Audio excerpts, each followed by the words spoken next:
What it do? What it do? Oh, I need to go to Twitch. I gotta disable it. Disable it. Or sorry, press button. Button pressed. Okay, we're safe. Stream is live. Wintertide brand farming plan upgrades and next build XDD.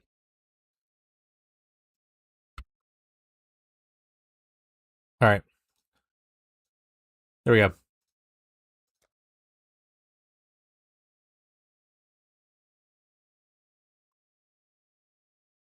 It mirrors the music just feel a little loud. Music feels a little loud. That's probably better. Good morning. Morning, day, night, nerds. Julia! Hello. How you doing? Who we have online? A lot of people are online right now. Oh. Well, okay, not a lot. There's like there's 5 people online. I don't remember who Prime Time is, but they're in the guild, and they're on a duelist now. Oh, hey, Slinky's here. What up, dude? Yo, all right? How about you? Slinky, what's up, Brave? How you doing, bud? Oh, I need to mute the other stream that I'm lurking in. I can't hear someone else talking while I'm also talking. That's hurting my head. I'm doing pretty good, everybody. Got my unsponsored energy beverage. I ate my breakfast, which may or may not have been 2 Hot Pockets.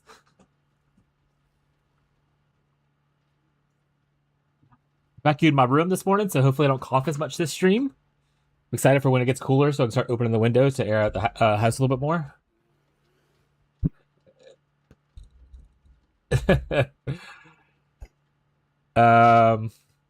I have an idea for a build that I want to do.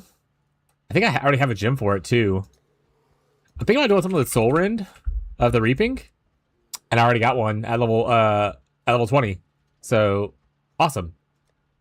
I'm thinking about making a Soul Rend and Reaping character as my second character, and maybe doing like either a Trickster or like maybe the new Assassin, and utilizing the Energy Shield Leech thing.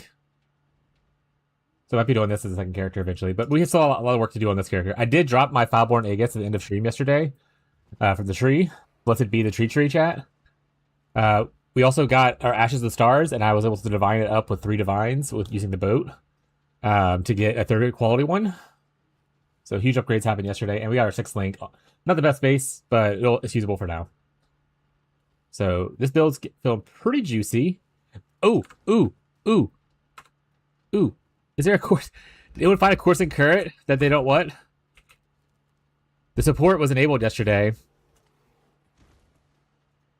And I have people on my YouTube already being like, oh, we're using this now instead. I'm like, I want to use that too.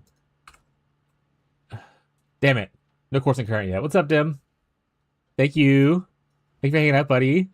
Hope you're having a great day. So when I get a coursing current, we'll essentially be able to, we should be able to unspec Shaper of Storms, go back into Heart of Destruction. Because coursing current should be able to handle us doing stuff. Also, this doesn't need to be here anymore. You can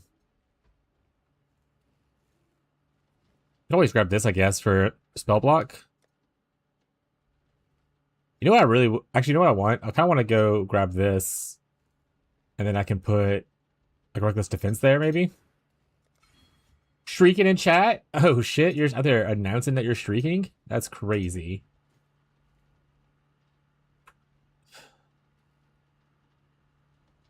All right, so we have a couple of things that we need to handle first as well. I want to get... I'll ask people if they have one. I need a... Does anyone have a spare altered distant memory? I just wanted to run the Maven invite 4 points. And it's the last one of that set. Hey, Gazi! Shrieking in chat! 3 stream shriek. My chat just stays streaking.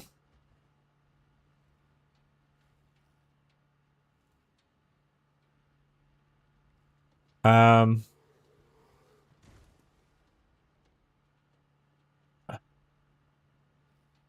I cleared that one. I need this, I think. Thank you, Shadow.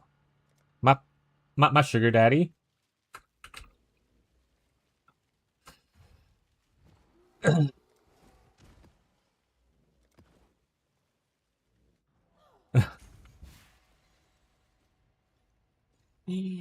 All right, well, I can finish that now.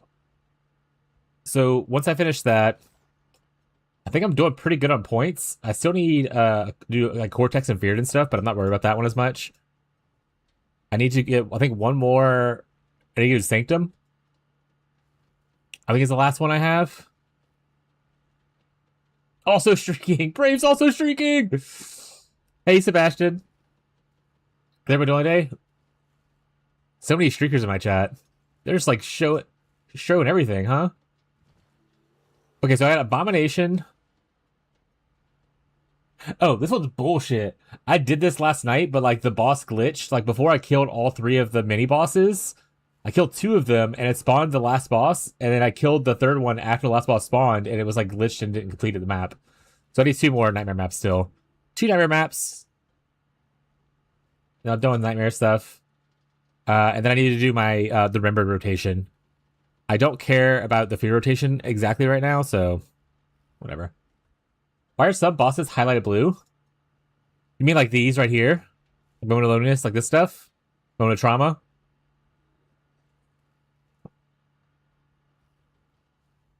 I want to say it's because those are fragment bosses. Like you need a fragment to fight it, or a series of fragments to fight it. It's not like a regular, you can't put like a regular map in there or something like that. It requires fragments to do it. It's what I imagine it is.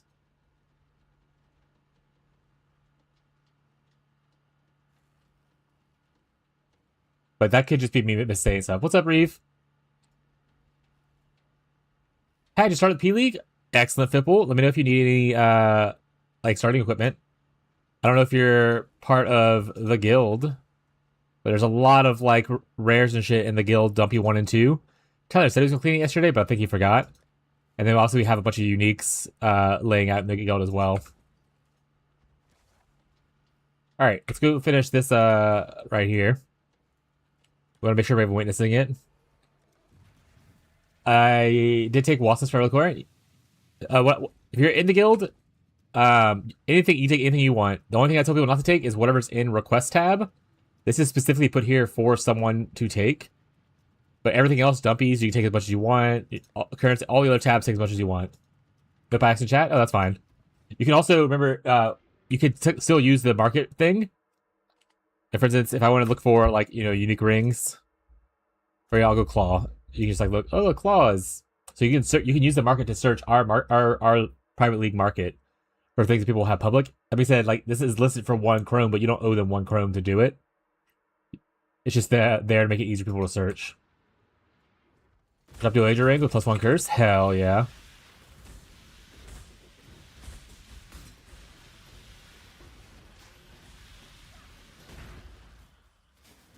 At level 16? I mean, that's just used. This guy's getting spooned. Oh, we need titanium shields. I need to pick these up. We're gonna try to make the shield. We're gonna try to recombinate the shield. Oh, I need to go get my town star. Oh my god, I have too much stuff to do. But I think our second build, we might make a Gazi. You weren't here yet, so I'll say it again because Gazi's here now. I think I might make a puzzle box, a Soul Rend of Reaping, like either Trickster or Assassin.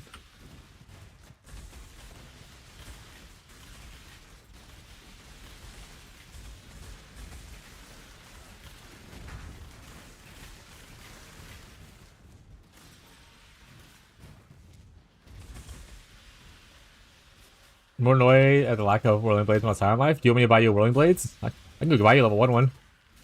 Any little gem you need, you just let me know. I'll pick it up for you. I do think, or I do hope that eventually they move to where just every gem's available in every class at the same time.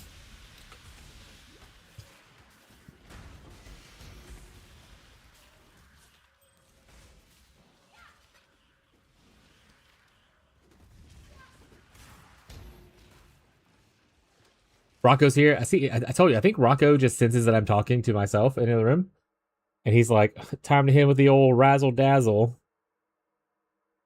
Hi, Rocco. He says, "Time to play the game." He's just a baby, though. All right, we're gonna make him comfy. There you go, buddy.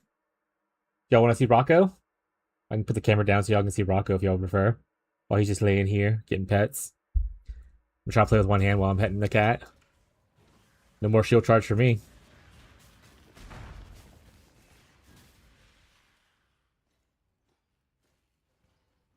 Okay, Mama says I need to brush you more because when she tries to brush you, you just run away and scream.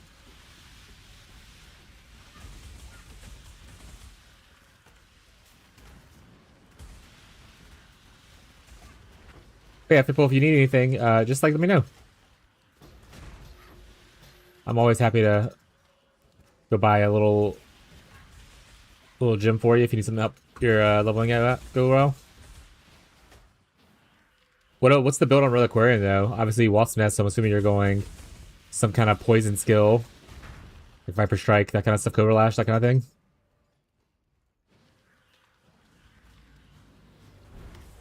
So Abyss patch failed, LOL. Did it fail? I mean, I saw a lot of complaining on Reddit, but honestly, I just assume anything I see on Reddit is kind of whatever. So I saw on some parts of Reddit, people were complaining as always. But then I saw also at the same time on other parts of Reddit, where people were saying the opposite. So I don't really. I'm just gonna have to test it myself and see how it feels. Pranks, it's funny, yeah. I thought I had Divine and I didn't, and now I'm sad. Good break though. Cobra Lash with Spooters, only Dark Monarch. But there's plenty of Dark Monarchs on the market. You probably have to divine it to the spider version. That being said, if you ever do get divine stuff, remember that you can use the boat to divine things and get like a couple looks at it instead of one look. So it saves you a little bit. That's how I divined up my ashes yesterday. I used 3 divines on the boat. And then on the third one, I ended up hitting 30%. And I was like, deal.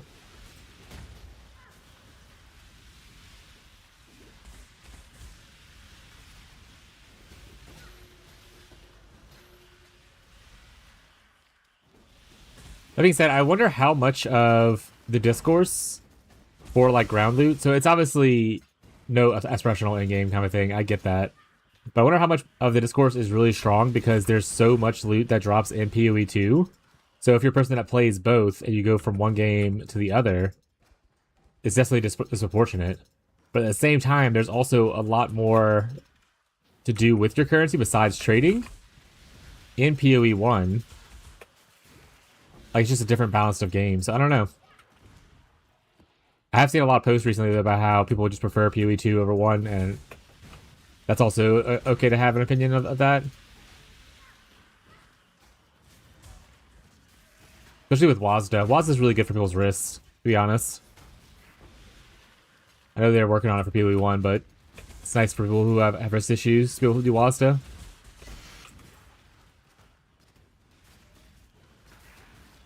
Gonna pick this up as soon as my Twitch payout hits. Well, so this one right here is free. Brave. PoE 1 is free. PoE 2 will be free once it reaches 1.0 launch.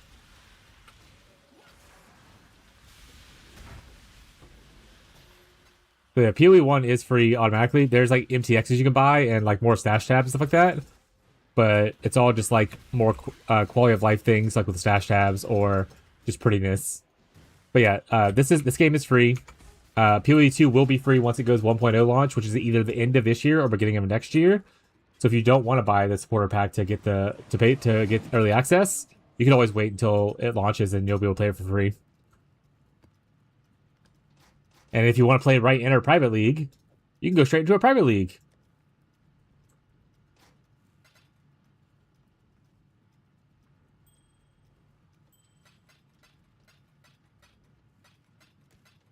As long as you're on PC. Console can't, there's no cross-platform in PoE 1. In PoE 2, there is cross-platform, though.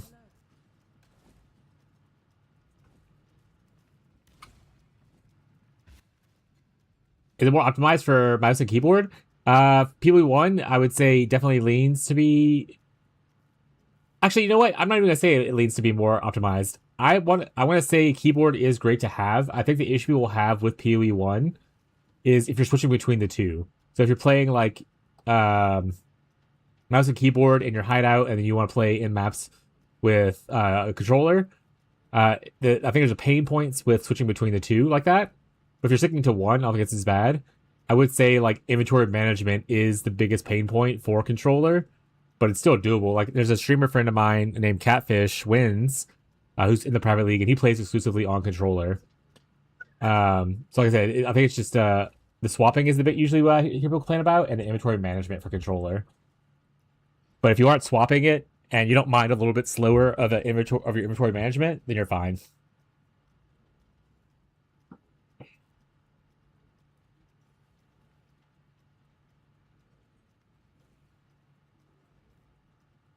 I play controller. I use mouse for different. Yeah, so see like that. Like some people use like mouse and keyboard for like specific like quick interactions that you need to do, like depositing a bunch of divination cards, that kind of stuff. But I want to say controller still handles pretty well most of the time.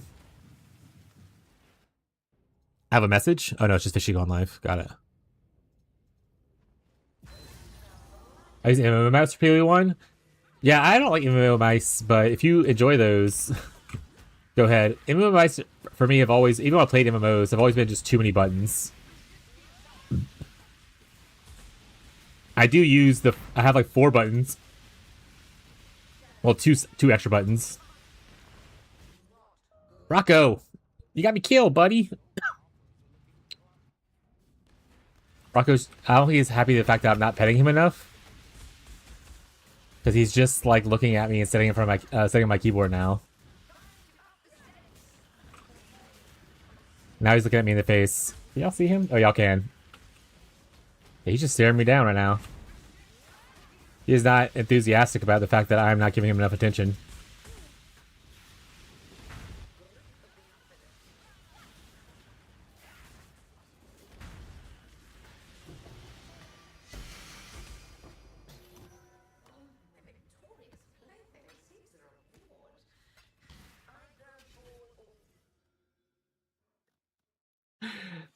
Are you gonna keep staring me down like that, my guy? Or like, what are we doing here?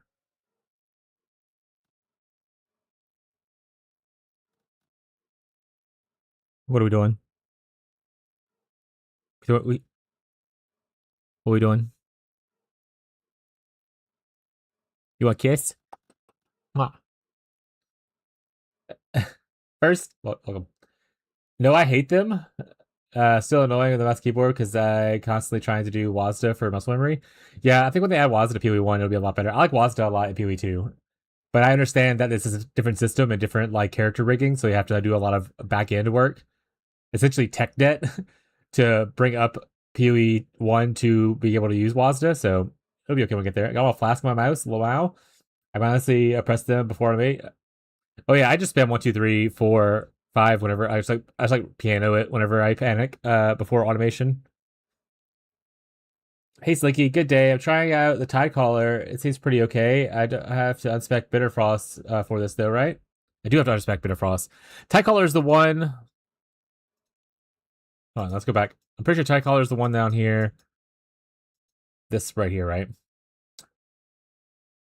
So enemies in your brine ground have increased exposure. Why would you need to unspec Bitterfrost for this? All this. So the big thing with Tide Caller for Wintertide brand specifically is that you only really benefit from the increased effect of lightning and cold ailments. The reduced armor evasion doesn't matter because we don't hit and they can't evade spells, kind of thing. And allies gaining physical as extra cold and lightning obviously doesn't really help us either. So the biggest thing here is just the increased effect. You shouldn't have to unspec anything for it though, because all it's doing is increasing your cold and chill. So whenever I'm hitting someone, I need a target. Whenever I wish I had a target dummy. Whenever you hit someone, you can see what your cold and what your chill and your shock effect is. Like my shock effect is 48% already. So like having a little bit more, you can only max out at 50%. So like I'm only missing 2%. So I don't know if necessarily, for me personally, going into Tidecaller is super worth it for this build specifically, because my shock effect is already near max. If your shock effect is less because you're using something like not Shaper Storms that has less shock effect, it might be more beneficial then. But I would say look at what your shock effect is before doing it and seeing if it's worth it. The chill effect would probably always be worth it, but then again, you're spending 2 passive points for just chill effect, which I don't know is like at that point you might as well just grab this to get more maximum speed reduction kind of thing. But again, I hate Shaper Winter for this build. I don't think it's good. I think people don't realize you have to hit it, only the hits matter for this, and Wintertide doesn't hit. I already did join General 1, embarrass myself, private upload zone, share chats. Oh no, yeah. This is the global chat we use for anyone who's in the private league. It shares chats with the trade leagues and all that kinds of stuff. So, yeah. I honestly don't think they're gonna end up adding WAS to PoE1. I mean, they say they're working on it, and I believe them. I have no reason not to believe them. You know already? Got it. Sorry, Rocco's in my face now. Thanks for the clarification. Yeah, no problem. Let me I'm gonna go hit Cortex for you, and I can show you my shock. Let me show you my moves. But yeah, it doesn't really interact with the Bitter Frost Keystone or like Bone Chill, other than the fact that more chill effect equal more damage. So like it's just a benefit to it if you end up liking to use it. But if, like I said, if your effects are already near the maximum they can be, there's not a lot of other benefit from Tidecaller.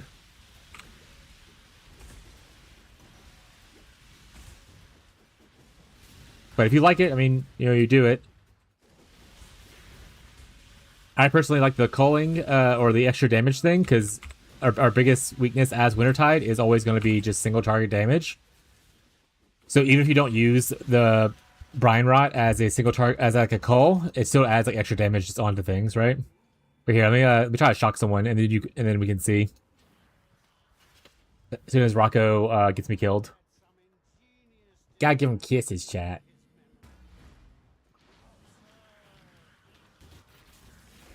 So right there, so I'm gonna unpause. I can't pause it. Can I? There we go. So right there. So I have 48% shock and 26% chill. Chill could definitely be better, right? But shock can only go to 50%. So getting 30% increased ailment effect on it isn't super beneficial for a whole 2 passive points or 2 ascendancy points. Your chill would benefit from it, but like I said, nothing else on Tidecaller really helps us because we don't care about armor or evasion of enemies. And we don't do physical as extra damage because we're not physical spells or anything like that. So I don't like Tidecaller that much. Super Winter is nice. You get an effect for Cold Snap and Vol Cold Snap. Okay. Right. But you only get like the lessened damage they can buy that one thing. It's not nice compared to like other things that we have. It is probably our worst ascendancy point. Like, I would rather grab Shaper of Flames and have the same thing be said about how it works with our Cold Snap and our Vol Cold Snap. Because physical taken as fire both helps you and your golems who are immune to elemental damage. And, like, I would rather go these 4 nodes instead of going chill. Because we're already chilling. You're only getting a little bit of lessened damage taken from it. Like we're already a cold thing. This is like not great for us. This is great for damage. These are great for damage and AoE, and this is great for obviously golems. Then take Aegis in Lab 3 and progress maps better. I mean, Aegis was good when Reflect was an issue, but Aegis is not great. Reflect isn't an issue anymore. You still take a little bit of elemental damage negation, but elemental damage is not the thing that kills witches typically. What kills witches typically is physical damage. These are all my opinions. If you like it, do what you want. These are all just my opinions. Hi Beyond. Glad you take it. By the way, I took the Brine Rot. I have the Drowning Domain on right now. 30% of the damage over time taken with enemies in the Drowning Domain is inflicted as the Brine Rot, and when I leave the area, they take all that damage at once. So you can see on single targets. You'll see like a little blue bar filling up. And then once that bar gets down to the rest of their life, you can essentially just move like flash link away. Watch, I'll show you. So you can kind of see right here, this little bluish kind of bar. That's the amount of brine rot he has. And so if I eat enough of his life and the brine bar grows enough, I can just blink away to essentially calling strike him. But I stopped attacking because I was showing. So now he died. Like a good chunk of his health culled him down. It's essentially like a damage over time cull is how I use it. But see, the brine rot was the rest of his health bar, so I just got away from him and then ended up just like bursting down his last little bit of health.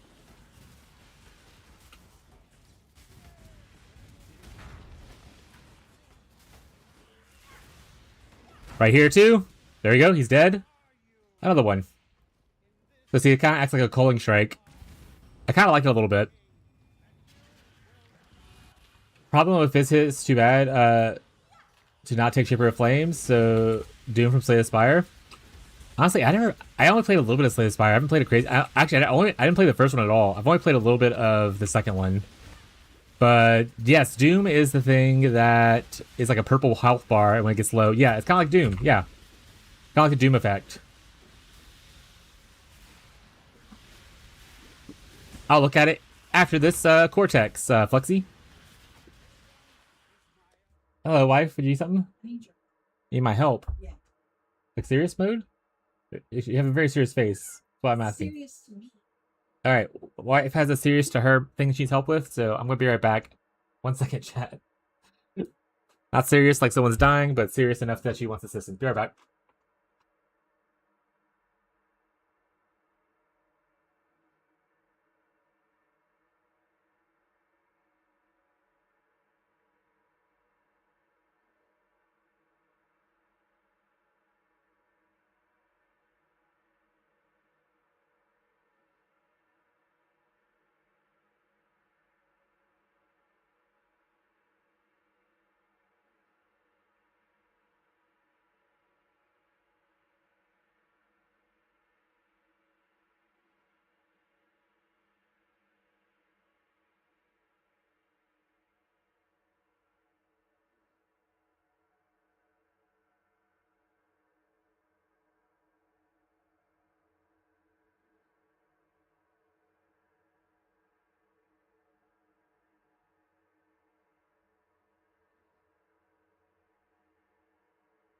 All right, I'm back. Sorry. There was a small lizard in the house, and it was on the wall, and Abby wanted to me to catch it and get it outside so the cats don't mess with it. Crisis averted, chat.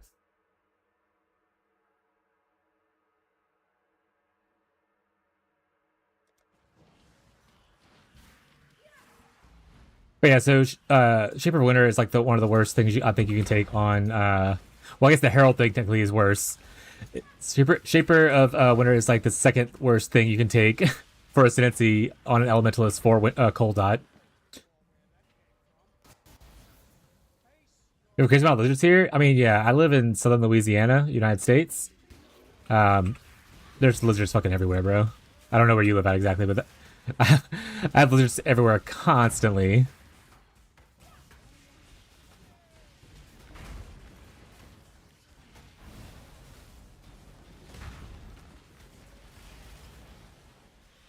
And see, look, the culling's so good for it. Yeah, I'm in Florida. I didn't know they got up to LA too. I mean, up to LA is a little. I guess if you're on the peninsula, it's a you can call it up, but I'm on the Gulf, not super far up.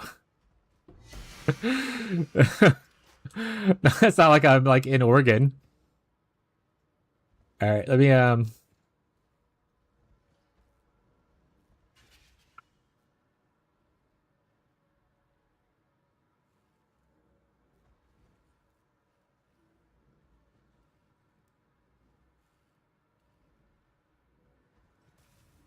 So many Florida folk here? Yeah, is it? Do I just have like a southern twang that attracts the Floridan folk?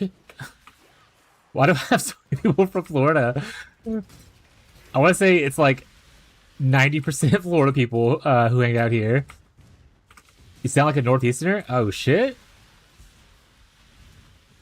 I always thought my accent didn't sound too southerny. But then I meet some people from other countries and they're like, no, you sound like you're a country boy. And I'm like, that's not very nice. Unless you like it, then it is nice. Thank you. I'm cold ARF now. Yeah, you can do permanent Vol Cold Snap as well. If you want to go into the Chaos Bloodline.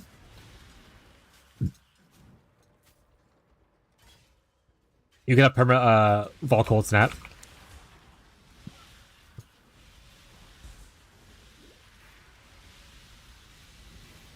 I want to say for one of the Phoenician leagues, Captain Lance made a build. He called it Righteous Fridge. Because it was, he did the Chaos Phoenician Ascendancy and made it a permanent thing. So he was a Righteous Fridge. So that's kind of the same idea. Still RF. Just a cold version.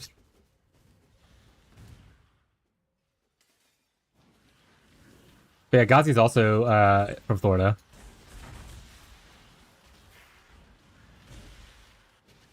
And so I think, isn't Marshall also from Florida? I don't know. There's a lot of y'all.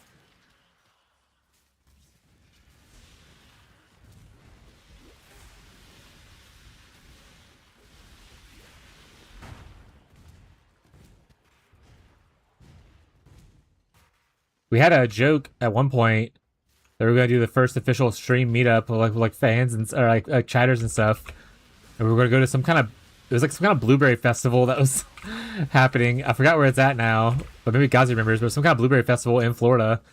I was like, fan meetup, everyone, let's go. We didn't do it because that would be crazy. It's like literally a small local like blueberry festival. Florida man arrives. We'll take over the street soon. Yeah.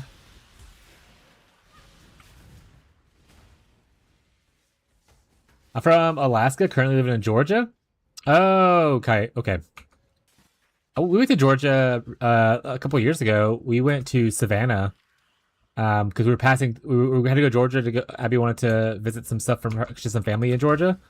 So we were visiting some stuff, and we ended up staying in Savannah. It was really nice. It was really cool to stay in Savannah. I had a great time.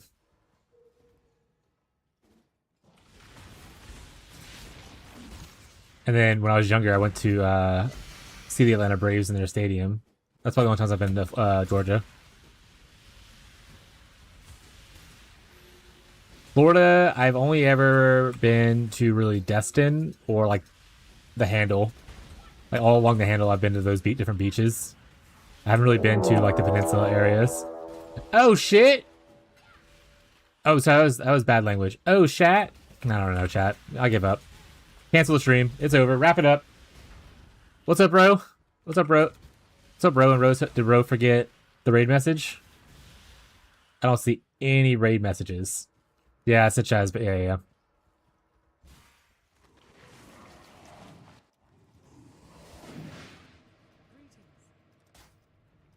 Oh, chat, I'm dying, yeah. Shout out to Ro. Thank you, I assume, Beyond. I think it's the only one that actually does shout outs. I appreciate you, Beyond. Welcome, Vibrators. Yeah! Welcome, Vibrators. Hope you guys are having a great day. And if you're not, rip. I can't see, you can't see, all others can't. Wait. All that matters is, can the horse see? That's a raid. Hello, I got left behind my own raid. That's so fucking funny. And did you forget the raid message, Ro? How dare you? Welcome, everybody, though. I'm Slinky, for anyone who doesn't know who I am. I play a lot of Path of Exile. Mostly 1, a little bit of 2. I have tried to convince Ro to play Path of Exile most of the time. She's played a little bit of 2. I don't think she's played any bit of 1. And I also play some single-player games every once in a while. I was thinking, why is it so warm? Forgot to turn on the AC. Rip. I remember this time, I guess no one likes them. Sag. Hello. What's up, Frosty? How you doing, bud? I've been pretty good. How have you been? Alright. I finished the axe. I'm on whatever comes next. Maps are after axe. That's in 2, though, right? You haven't played 1 yet. That's okay. You don't have to play one at all if you don't want to.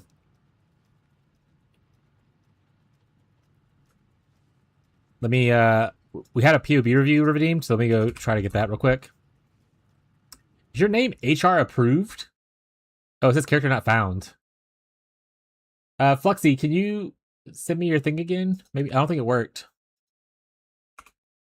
Is it just this? Fluxy, if you're still in chat, just post your thing again. You don't have to redeem it. Just post the link. They've been pretty good too. That's awesome, Frosty. I'm glad to see you're doing good, bud. Let me finish 2 first. That's fair. 2 is going to be releasing in 1.0 either end of this year or beginning of next year. So that'll be really exciting because I'll be doing probably a private league for that. Currently doing a private league and PoE 1, which you can see on our leaderboard. How was Halo today, though? I stopped by for a little bit and watched you die a bunch of times. You can see at number 10. I'm top 10. Thank you, Fluxy.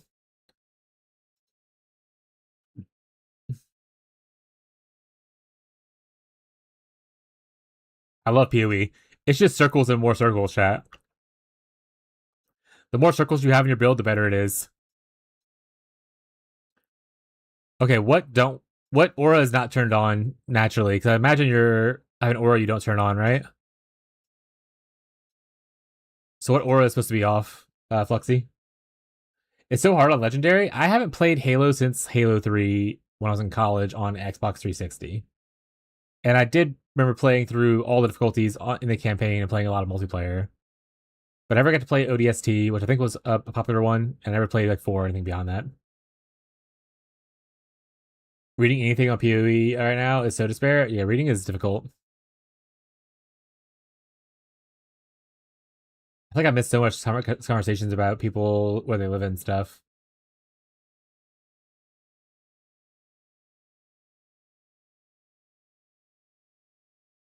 You guys can read? To shield us off? Okay, thank you. You guys know how to read? That was an update for PoB?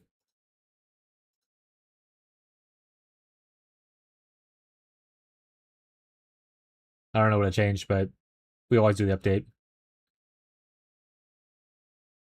Fluxy is in trade, so we'll have to keep that in mind. I think this is aren't you a chieftain? No, you're a cult. Wait, what? Who was the one that was like chieftain but playing Impending Doom? I thought it was Fluxy, but I guess not. Your cult is playing Impending Doom.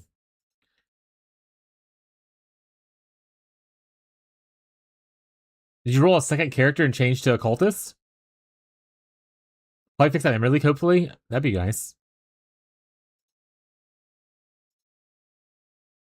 Doing a PoB review right now, though. This is a fun thing for people who are new here. It's essentially, this is the real game, and then this right here is just a simulator of that game. This is for nerds. It is I, the nerd.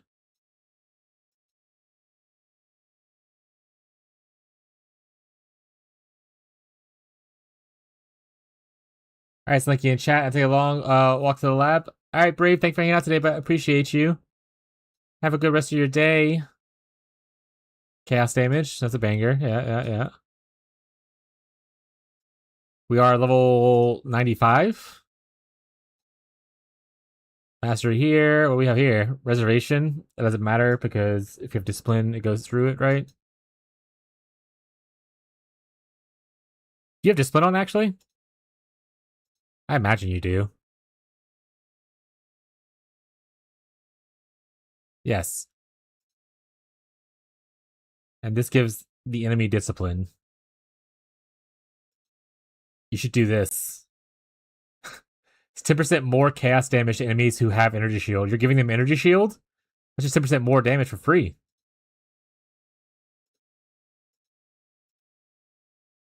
Energy. Does enemy have energy shield? See, look at that. Damage go up. Also, this is not what you're looking at. Doom Blast is how you look at it? Damage go up. 1 point more damage. If you like it. If you don't like it, you don't have to do it. But it is a cool interaction with the Ruin Graphic Treachery and wearing Discipline and doing chaos damage. No Peacock of bouncing on trade. Oh, someone just posted one a little bit ago. Like literally in chat, someone, I want to say it was right here, no blame. He might be on trade, but just no blame if you're in chat right now. He's currently farming, it looks like Lab, because he posted another one. But he just posted a little bit ago. It might not be on the trade though. Also, make sure with the trade thing, poisonous, concoction of bouncing. Okay, it didn't work anyway. It doesn't matter. You probably just have it up on this public tab. Wait, no blame is just literally just showed a peacock. What's in this jewel socket? It's just missing.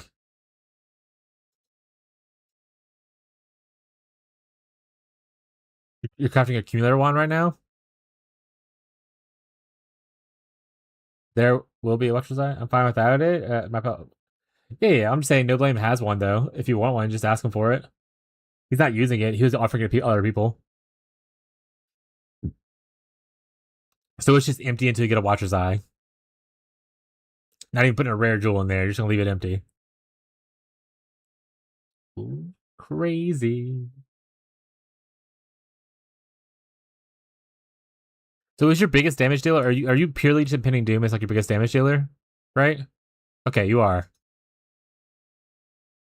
Does the elemental damage actually help at all? Impending Doom is an elemental, right? Doom Blast? Yes, it does.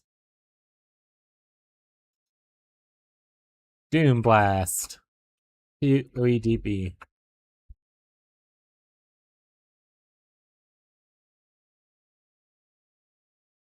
I say it's chaos. Are we sure that it's the elementals helping it and not just the cast speed / the implicits? I don't think the elemental line matters. I think it's the other parts that are increasing your damage.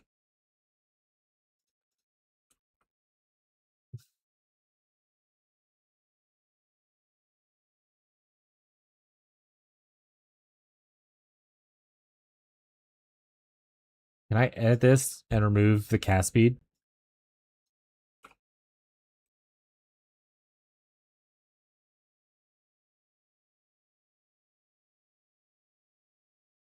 Yeah, I think it doesn't add anything to it. It's just the implicits. Okay, well, you're already crafting a better wand, so I'm not gonna give you advice on crafting a better wand. Wand good. It's just Shaper Influence. I imagine it's going for like ES on block eventually. So +1 here, and then like ES on block would be my biggest suggestions. Oh wait, does +1 even matter for you? No, right? Plus levels doesn't matter because you're using a helmet. So just defensive then and then on block. Okay. Is there any helmet corruption that would be better? I mean, all your stuff's really good already. I think it's all just like incremental improvements at this point. I don't think anything is standing out as like, this is awful kind of thing. You already have Betrayal Sting, which is what I was about to suggest in my head. I was like, oh, make sure you get Betrayal Sting to apply more poisons. Whispers for just cost. Vixens, I think you have to have Vixens, right? Like, to do Impending Doom these days.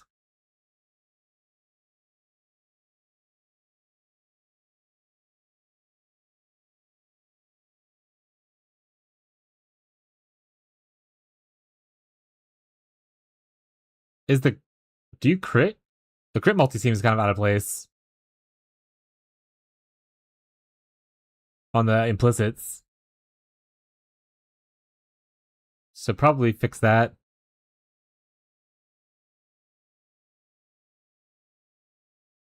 Ran out of those. Got it.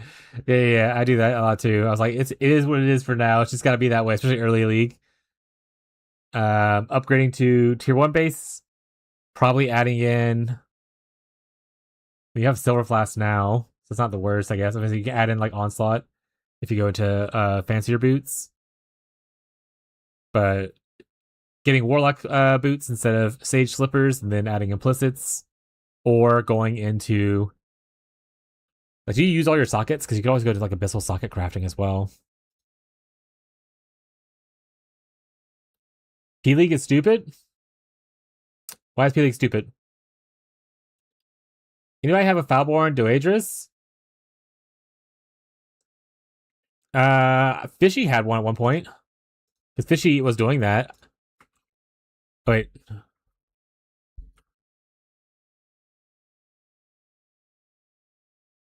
Is it Tenure? No. Scorn. Oh, not Claw.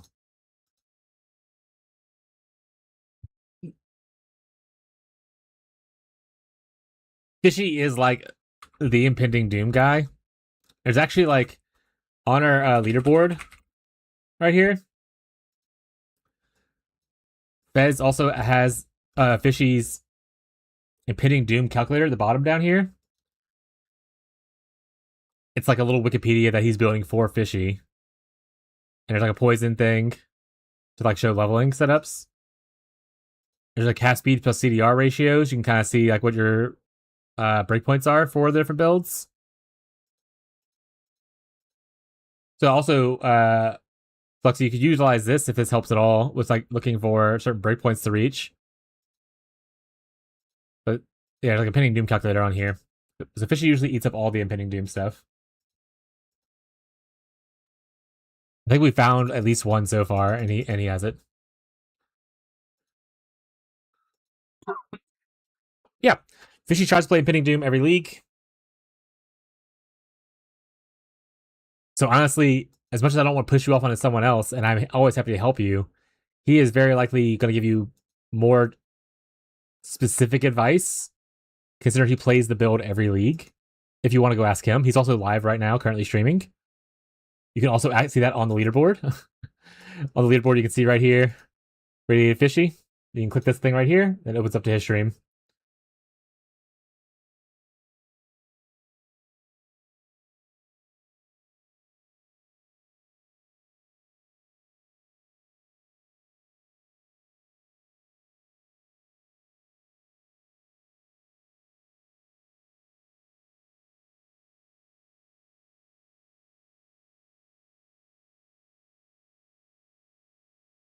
Okay, it's plus one maximum power charges thing.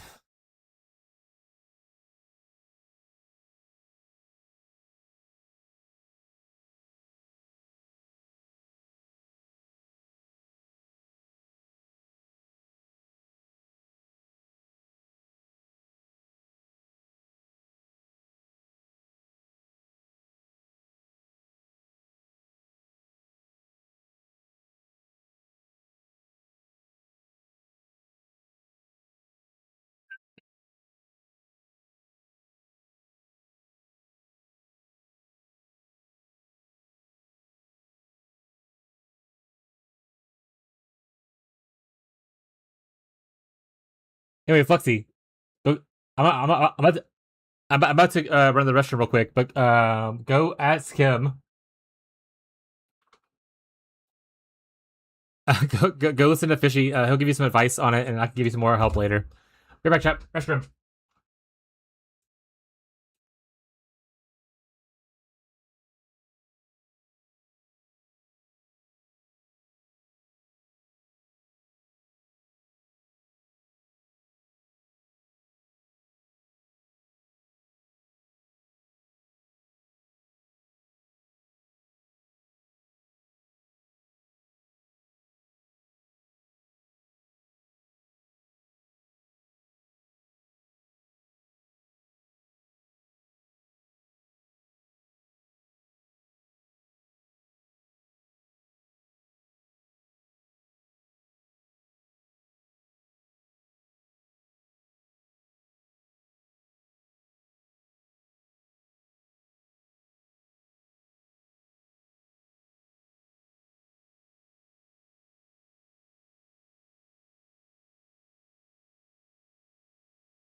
Alright, I'm back.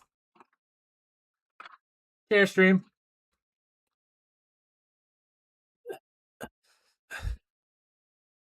Alright. Let's see. SLA is over in the other chat, so I'm gonna refund their points because I couldn't review it myself, so I'm just gonna refund those points to them.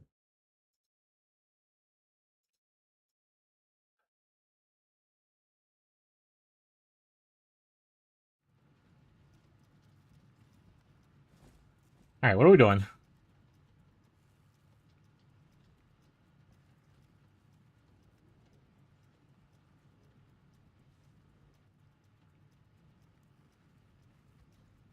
What were we?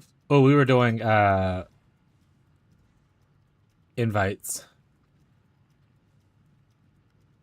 So the last one I need to really do is I need to work on the Courtyard of Wasting, the Impurity, Theater of Lies. I also need to fight Shaper in Elder's Realm, I think, right? Because the Shaper's Realm was that, I believe.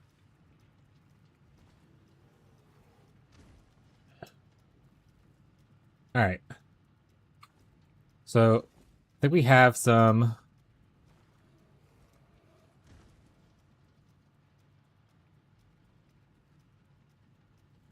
I thought I've been gathering like tear thingies. Does it not go in here? Oh wait, this is the endgame thing. This is the boss battle.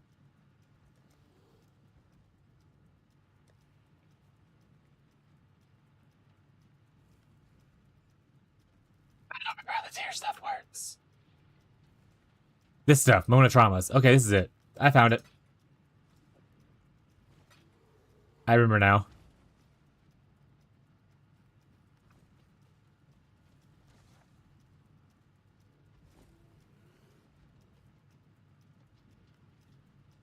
Is there a covenant on the group? Oh, like the body armor? I think I have a covenant.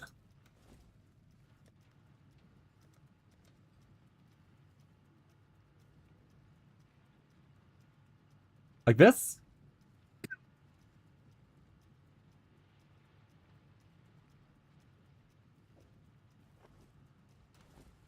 It's in the guild unique tab if you need it.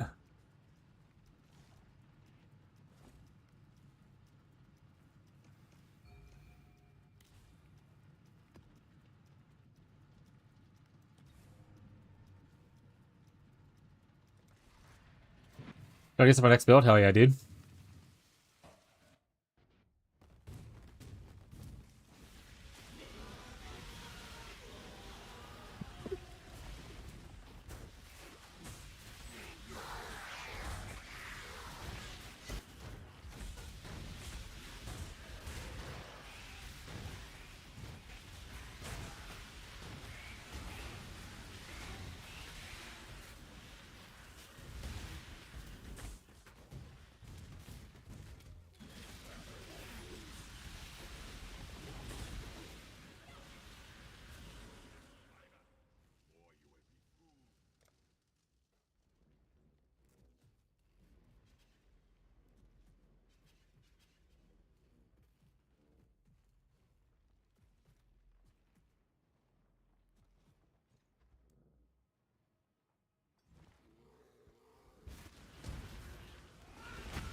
You place it in the request tab? No, it's in the unique tab.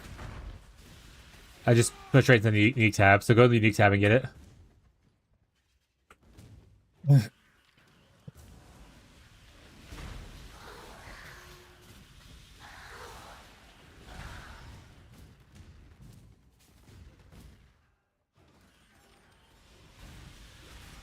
problem.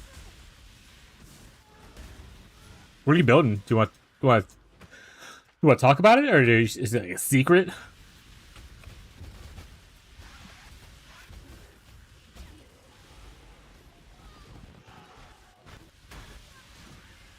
Icecraft and Night Chieftain?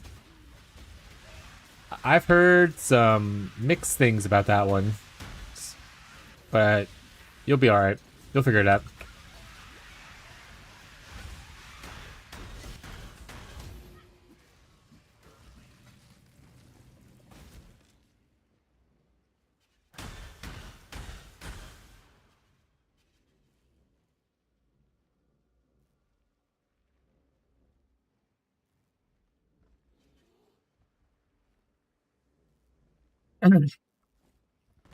Looks fun. It does look fun.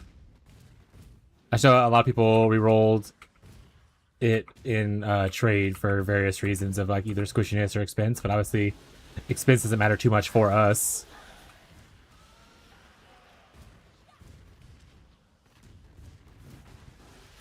You definitely need to get that the belt, which I think might be the harder thing to get. That's the only way you can ignite with it on that build.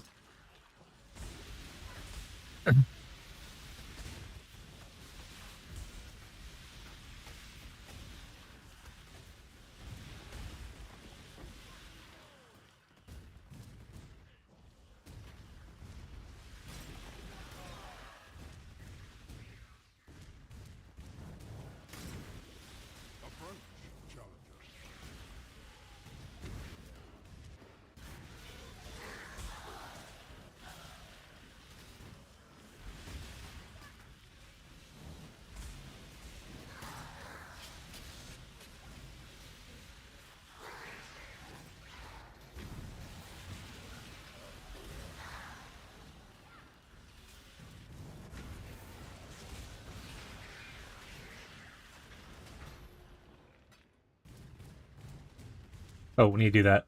Go back. We need blood.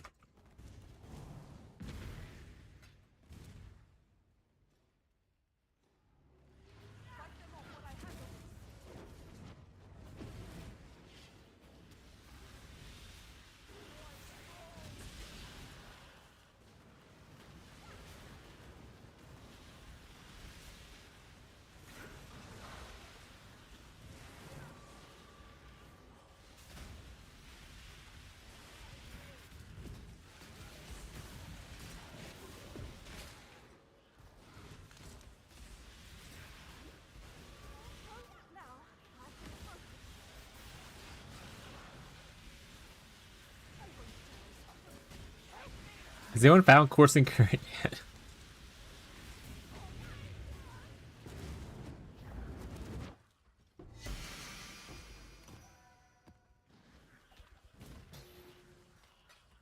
Does anyone need any of these?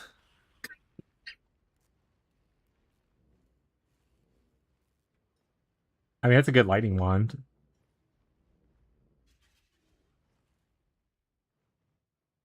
It's a really good lightning wand. The first one. Supposed to give you a crit.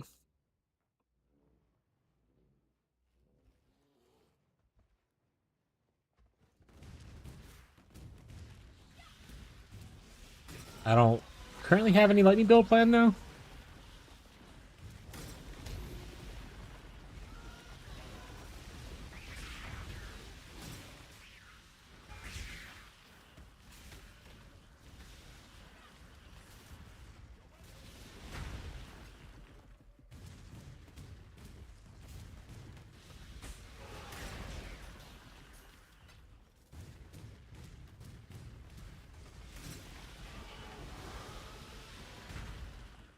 All right, is that everybody? Yes. And I'm not doing... Got it.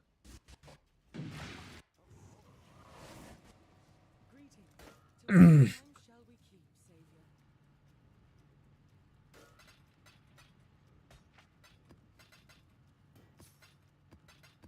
gonna need the other memory thing though.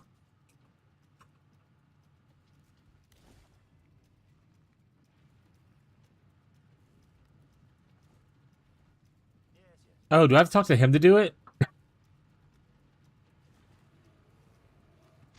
Ah.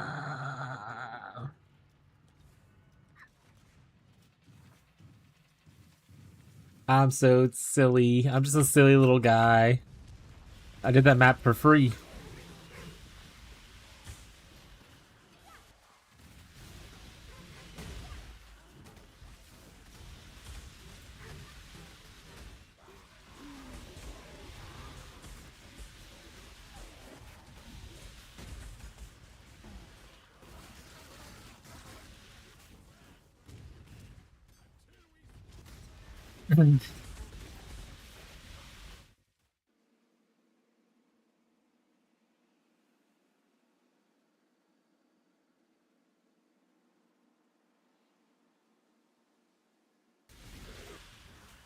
Level 27 Wonderlust? Oh, what, Wonderlust? The boots?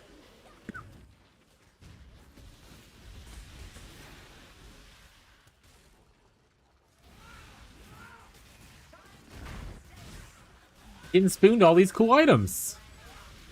Easy campaign.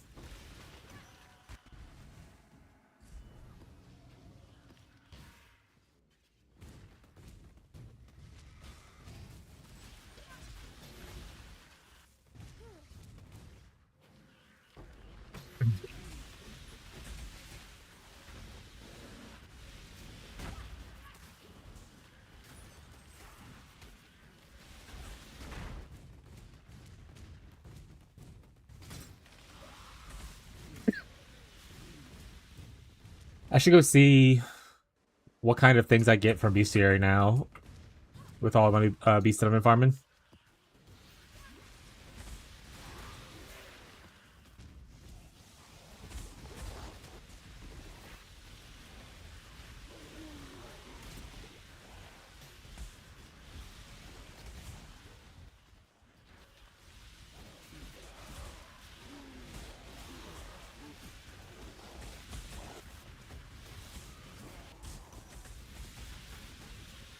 What do they roll on it? It's like dexterity or something? Lame. Lame.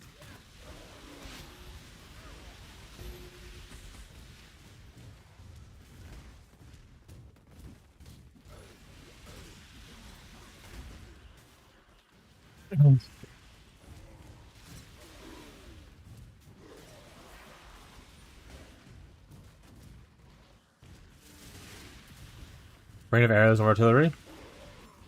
Marshall's new build coming.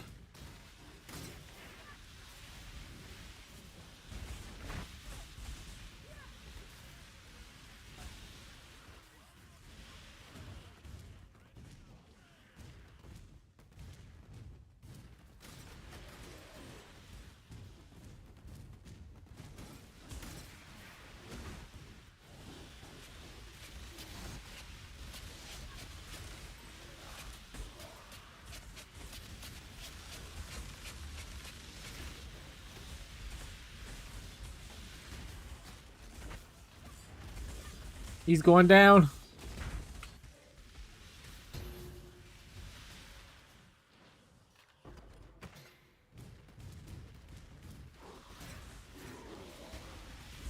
Marshall, what's the character you're working on now? Spell crit totem? What kind of totem are you going for?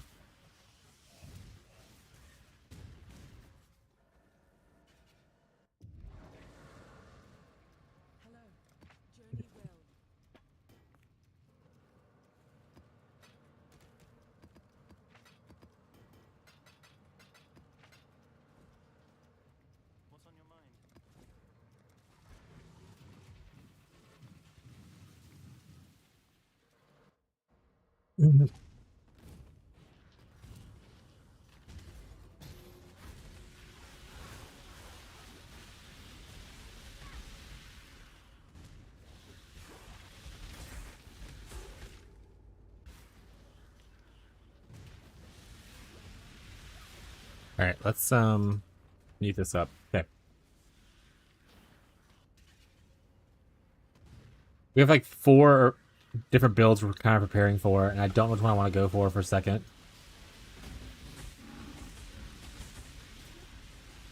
Oh, is No Blame trying to get his Ellie of the Spectrum? That's why he's in lab. That's the one gem we never got. Because no one else was going for green.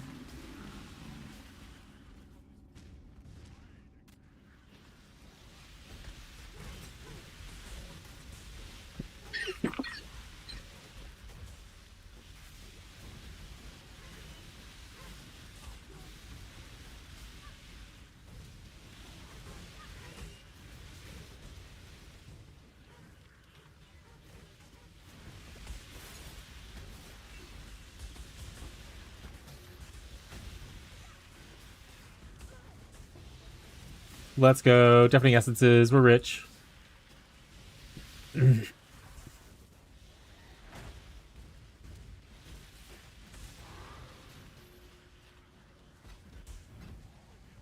Oh, I get this guy first. Oh, we already got.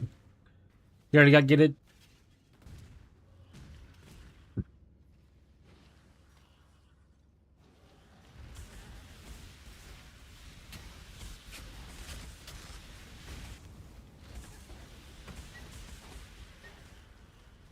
Oh, red beast. What's the beast that if anyone knows off the top of their head, what's the red beast our family type that we need to get the +1 all skills thing? I don't know if I necessarily need it anymore, but I am curious.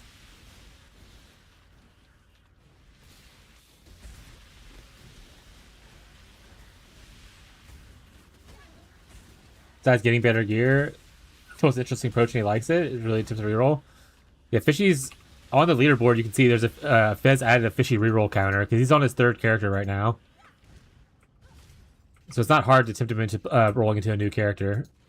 In a week, he's leveled 3 characters to like 80 plus.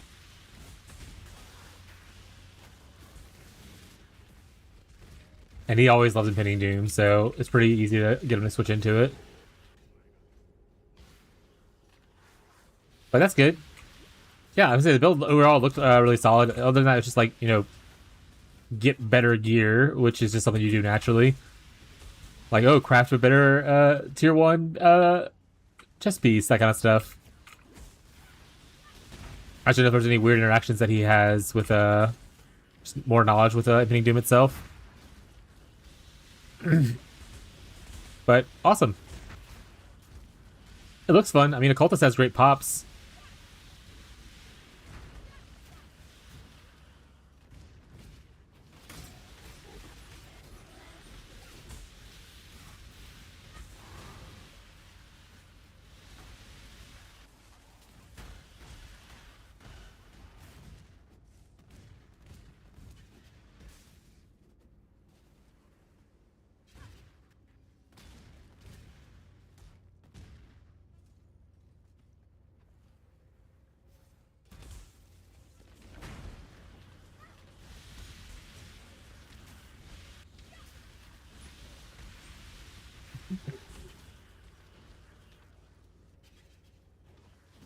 Like I said, chat, I don't have knowledge of every build, but if I can't answer something myself, I'll always at least try to find you, point you in the right direction of where you might be able to find, you know, information at. And when it comes to Impending Doom, Fishy just has more knowledge on it. I haven't really played the build too much.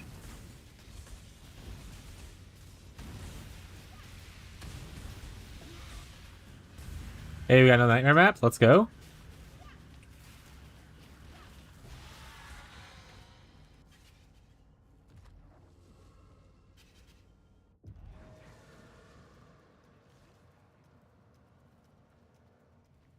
Electro Swirl. What the fuck? Materializing? What is that? Deceleration.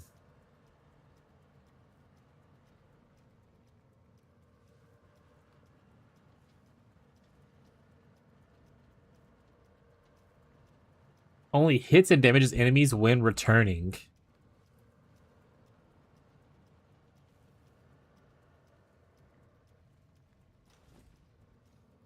That's crazy. I probably need to wait to do my nightmare maps until I get more of the fragments to make them easier. I'm actually out of both of them. Just because of pure laziness.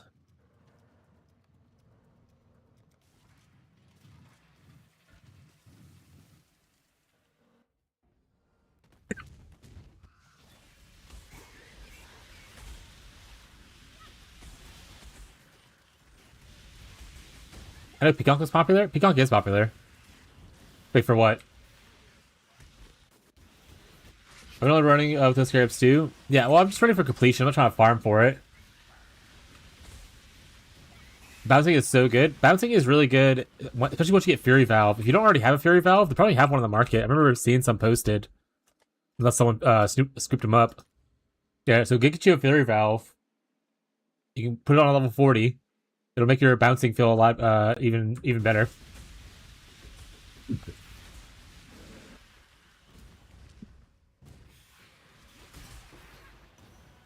Yeah, I mean, I'll probably worry about farming like Ubers and stuff like that another character. I'm not super pressed. I just want the...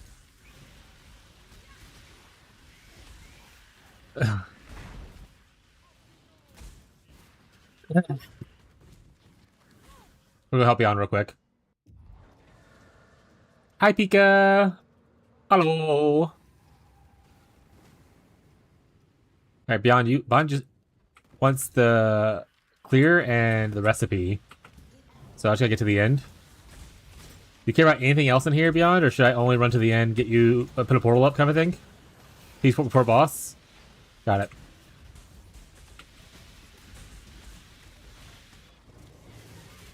No go to end. No go end? Like don't go to the end?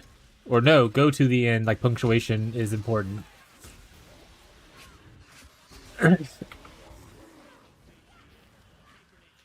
Go to the end. I'm gonna yoink this chart. My chart now. My chart now. I think this is the boss area. Let me put you in this corner over here. Alright. I think this is the boss area, so I'm gonna put you in the corner right here to where hopefully it's away from the spiders. And then I'm gonna go approach the other side. Alright, stay over there. Don't look at the spiders. Don't look at them. Look away.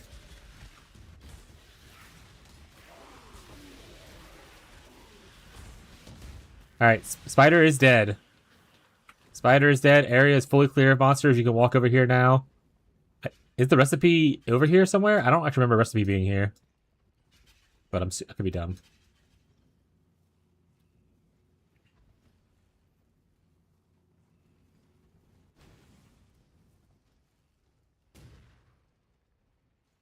Is that it? Are you good? I'm gonna go cry. No recipe? Okay, I didn't think there was a recipe here. That's why I was making sure. But you got your completion. I'm gonna go back to my base then. I'll stay in the party though if you need a... Well, I don't want to lag you. Just say something again if you end up needing more help with a different map. Have to use chance to poison and Herald of Agony to reach 100% poison chance. Oh yeah, early on, yeah.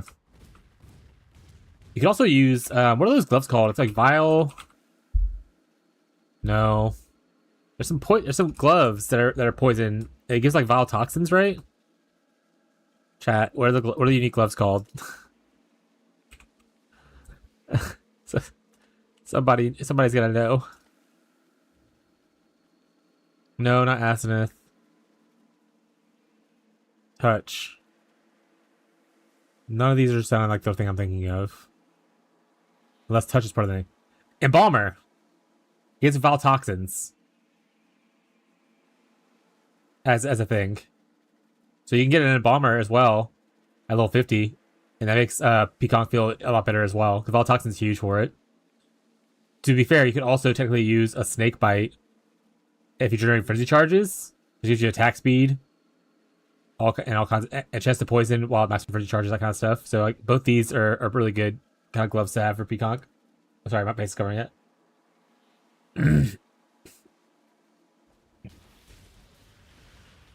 Pika, how was heisting? Do you have any questions? Did you like it? Do you hate it? Mummer is really good with Fury Valve, yeah. You don't like it. What don't you like about it? I also don't like it, so I'm not going to harass you about it, but what don't you like about it?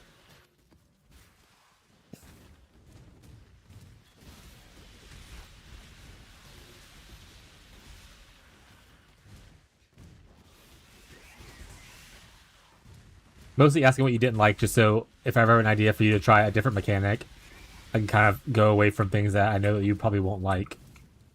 I'm trying to gauge what part of it you didn't enjoy.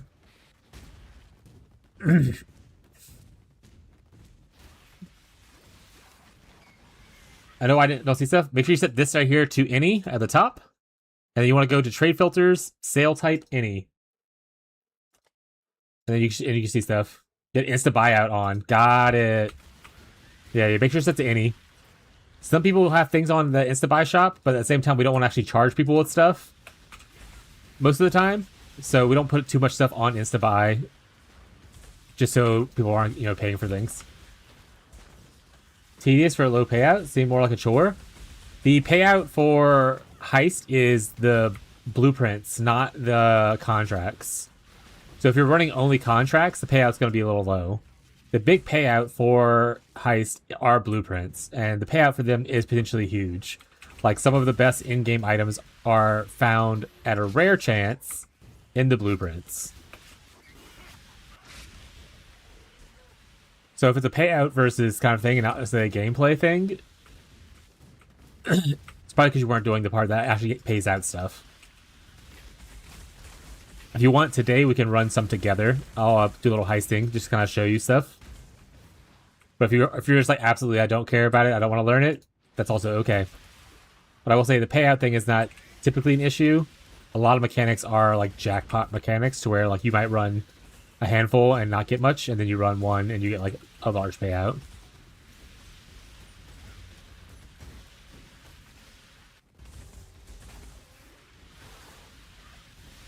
But also, if you just want to be under the sea, you can be under the sea. I was trying to just find you a mechanic that you might enjoy as like a permanent one, because under the sea might not go core next league, right? So in that instance, you'll need to be caring about something else. I'm trying to find you an already core mechanic that you might enjoy. Look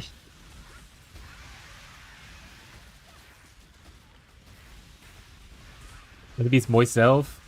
I'm sorry, buddy. That's probably not sticking around.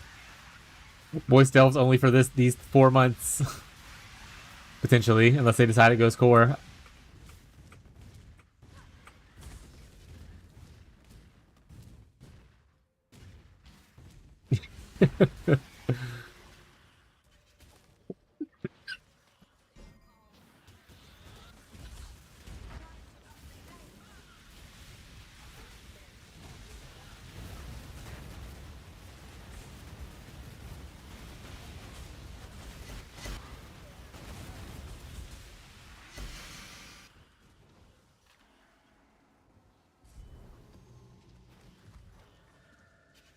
Stupid game. You'll be right, buddy. You're gonna find another mechanic that you enjoy, surely. Like, have you tried any of the regular delving? The dry delve?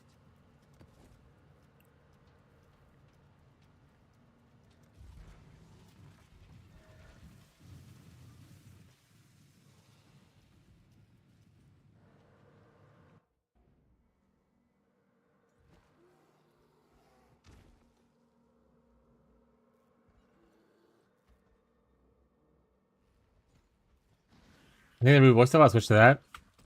I'm a big dry delve enjoyer. It's my favorite core league mechanic.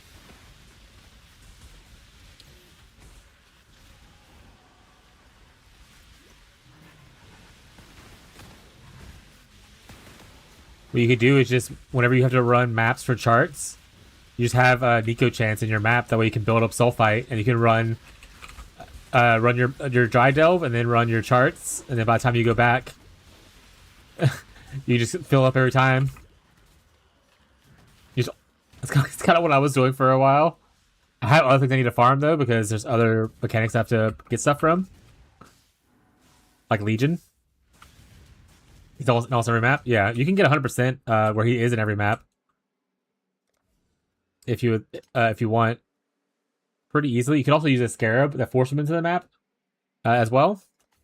But you can get with these 3 nodes right here, these 3 small nodes, these 2 small nodes. Oh, right, move them up here, right? And then these 3 small nodes, and that gives you 100% Nico. So it's pretty easy to get 100% Nico. But you could also, there's one very common scarab that forces Nico into your map. You can always just use a scarab as well.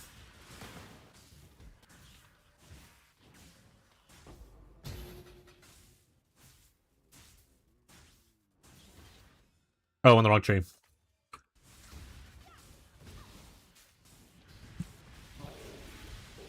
Legion.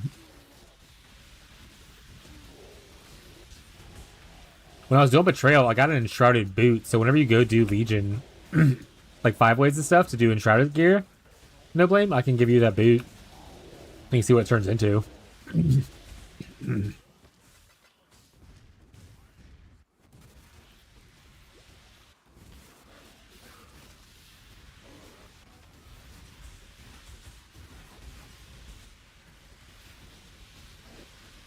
Aegis Roar just feels so much tankier.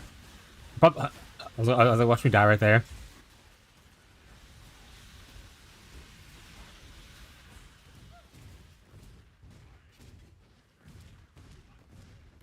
Also, there's like 1,000 other builds you can end up trying to.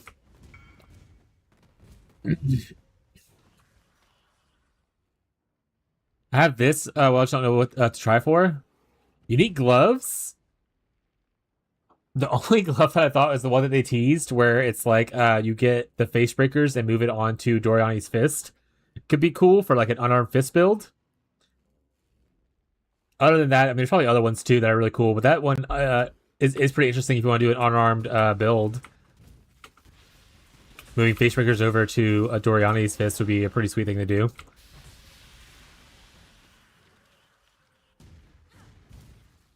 Things that I mostly want to try on are shields and body armor, though. If I'm being for real, chat.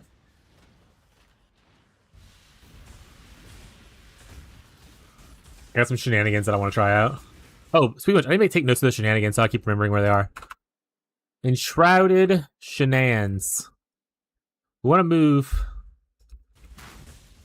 You see the RF shield? We got that. If we get that over, it was back for your EK build. Yes, I did see it. It's pretty good.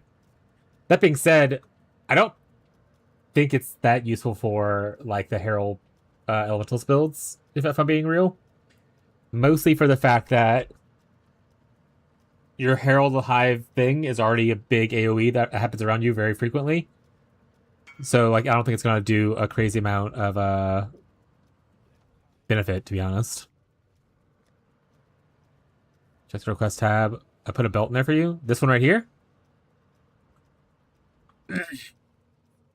Like, also, this was in here for me for before.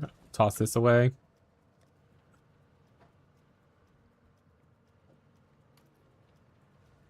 Enshroud things. Okay, so for enshrouded things, did you ever get any rest charts? I have not gotten. Oh shit! You gotta get a slinky, slinky, slinky, go, slinky, go!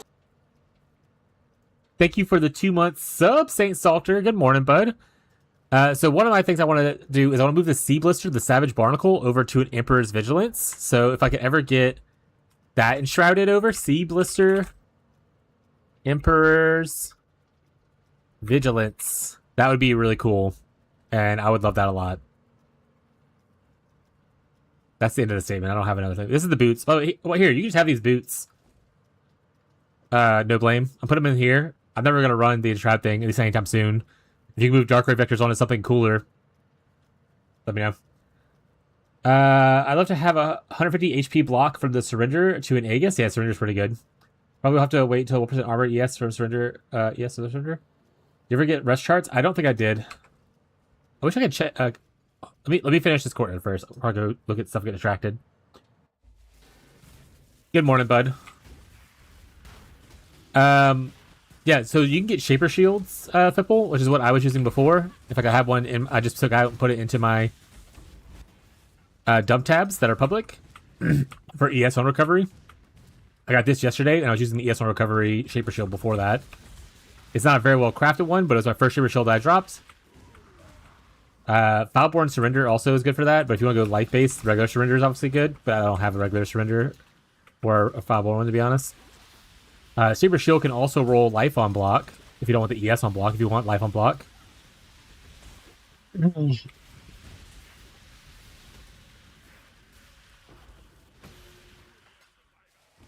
I'll have to remember to... Oh shit, Starfall Crater? Incoming Svalin chat.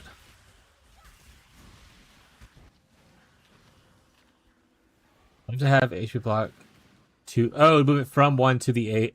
Does the Surrender's life on block move? Is that what moves? QEDB. I actually never looked at the Surrender to see what moves over.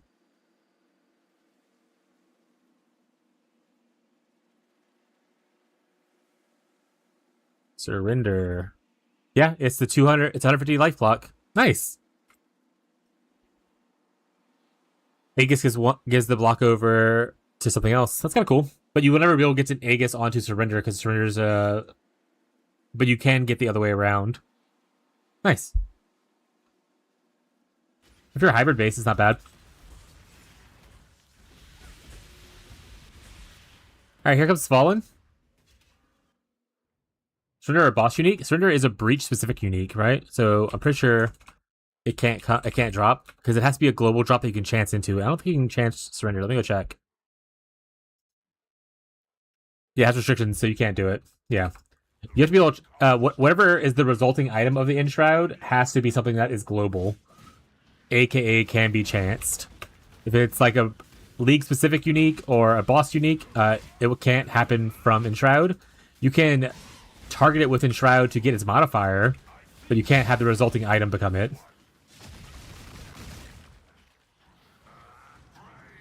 Currently on lunch at work, but I suspect it's time for an audit. Hell yeah. Well, whenever you get available, I always look at your stuff for you. Problem is, ready to Vegas? Yeah. That will be the problem.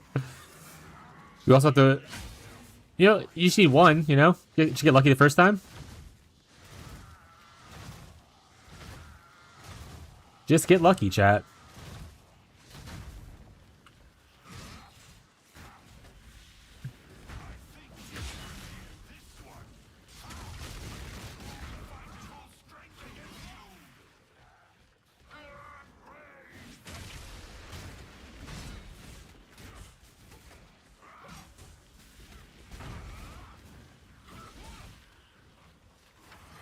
Wait, that'd be kind of cool for like a hybrid base. Yeah, unfortunately, the Asmarty Crest Shield, the one that gives like Lucky Block, or not Lucky Block, but like block extra thing, it is not global pool anymore. It's a mercenary only item, so you can't get like Aegis moved onto it. That'd be cool as hell.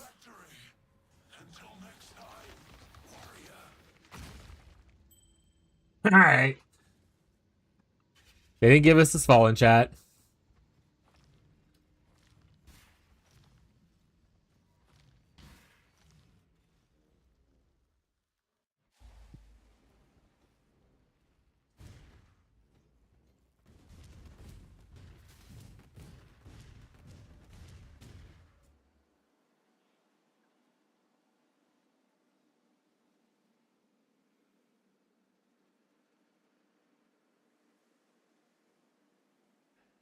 Those punks, I was like, oh man, if we can get Svalin's Lucky Block moved over to another shield, that'd be really cool. But no, the mod you can get is the elemental spell on block. They didn't want to give people Lucky Block onto shields. Boo!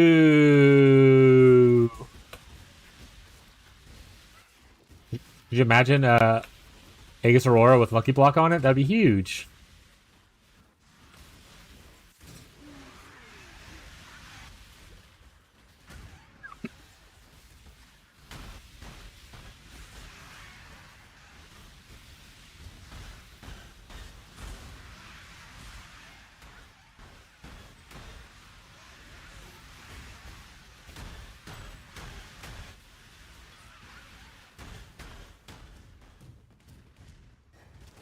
Lucky Block, so those shields will be OP? Yeah.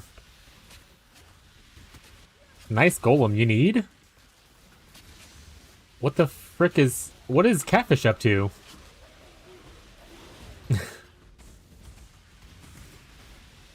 Does he play an Arc Ignite? What's he want a Shattering Golem for? Whatever. I mean, he knows what he wants. He'd be playing a second... Maybe he's going to Golemancers for a second build and he's going to play Golems. I have 4 Golems. Yes. This is an attack Golem.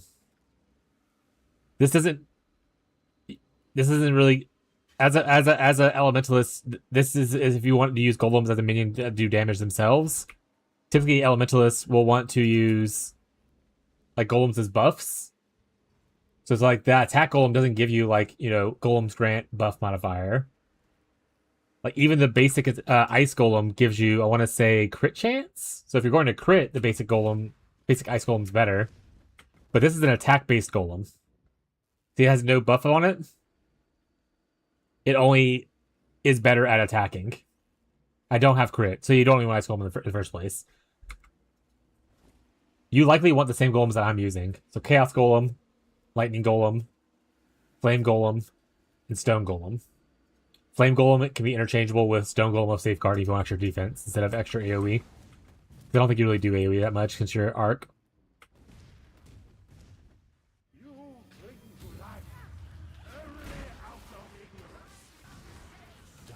Yeah, a lot of the extra trans golems are for people who use golems as and spell damage. No, it's AoE and generic damage. It's not spell damage. It's AoE and generic damage, but that equals spell damage too, so that's correct. But not everyone needs the extra damage or AoE, and they'd rather have the extra defense of a safeguarding golem. Actually, it's the only thing that golem helps with. You're a spellcaster, you don't need accuracy. Spells don't care about accuracy. We're not attacks. That's why we don't care about evasion. We don't care about armor. Or unless you're like a fizz spell. We don't care about accuracy. We're a spellcaster. So Ice Golem doesn't give you anything as an Arc Ignite Elementalist. Unless you're going for extra crit. Because you want to use something like EO. Where when you crit, you do extra elemental damage.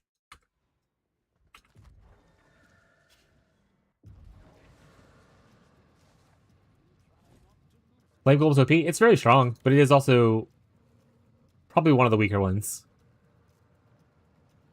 Considering the other ones give like aura effects. Because Lightning Golem gives you mana generation, so essentially it's a vitality or clarity aura, as well as like extra attack speed, cast speed. Stone Golem gives you global defenses, but also essentially a vitality aura.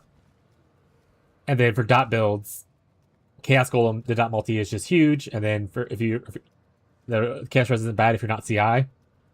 So Flame Golem is of the four the weakest one, while it is powerful for AoE and it's okay for increased damage. It's just increased. It's not like a multiplier, so it's not super important. This is the one I recommend people replace if they want to feel tankier. Okay, so I may or may not have accidentally saved any of the flicker strikes you showed me, so I don't know what I'm doing. I'm gonna report you. I'm gonna report you to the authorities.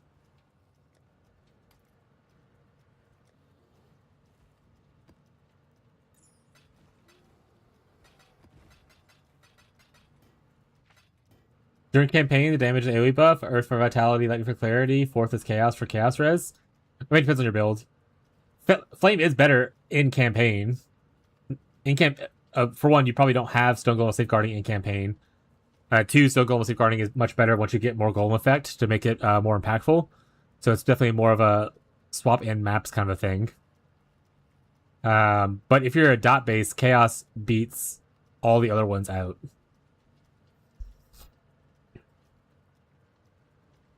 I don't want to go find out those things again. What's your build look like now, bud? So much fizz damage from you? It's not even just fizz damage. It eats also elemental.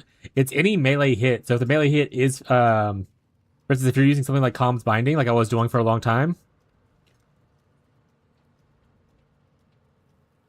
If you use this, where enemies convert their physical damage to fire, the golem will eat that fire melee hit, and they're immune to fire damage.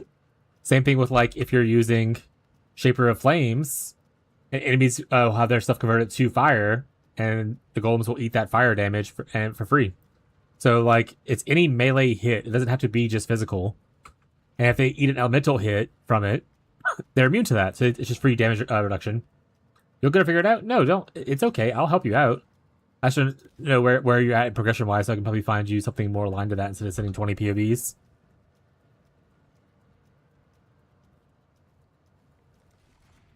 I went to this person. Frostbade's Duelist. Then I went to the Act 10 swap.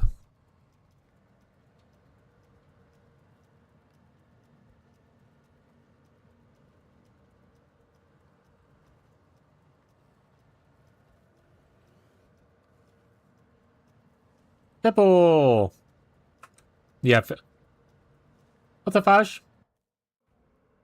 I mean, overall, that looks roughly okay.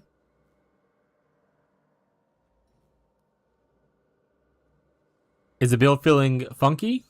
Are you having issues with it? How's the Friday going? It's going great. Having a good time. We're talking about people's second builds, first builds, people asking for POV advice today, all that kind of stuff. As we approach the weekend, more people are getting back into gaming because I know people are usually, some people are busy during the week and can't play as much as they want. So, also for people who are in trade, things are just a lot cheaper a weekend for league starts. I don't like all these beams, chat. Sorry, I'm panicking about all the beams. I'm trying not to die, but honestly, if I die, it's okay.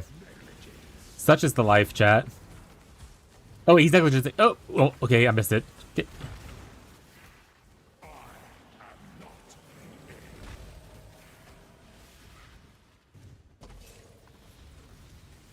Almost got me there, buddy. Trade prices are always insane. For League Start people who don't play like throughout most of the week and like no life fit, the second weekend is usually really good for League starting because all the League Start stuff is usually really cheap.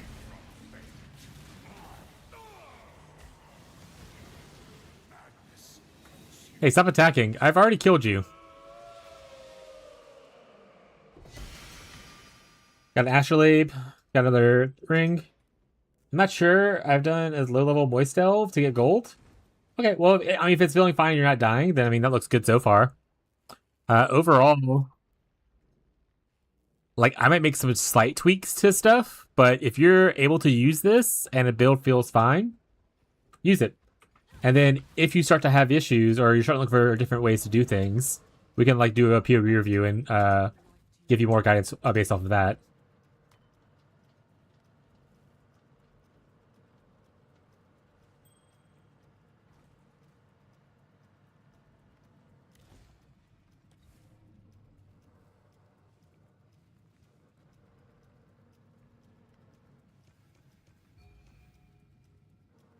Alright, so she witnessed courtyard of wasting. Okay. This one will be impurity. So I'm missing theater of lies. Boo. Oh, wait, why'd I go back in here? It doesn't matter.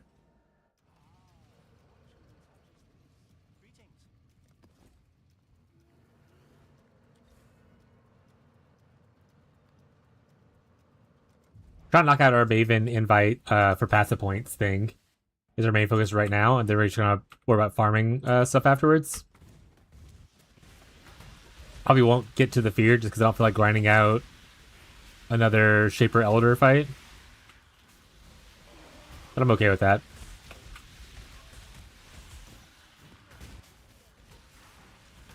Missing 1 point's a lot better than missing like the 10 points I was missing before.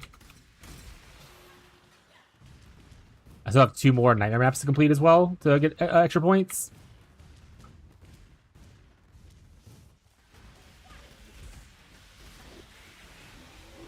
Oh, wait. Someone asked me earlier about a chart, if I got the chart thing. Let me see if I have it.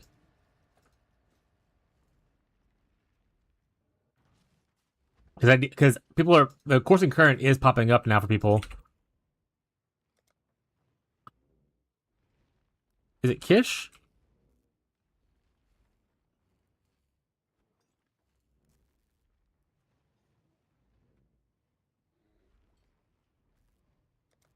Yes, I didn't get any. Unfortunately. Haven't gotten any yet.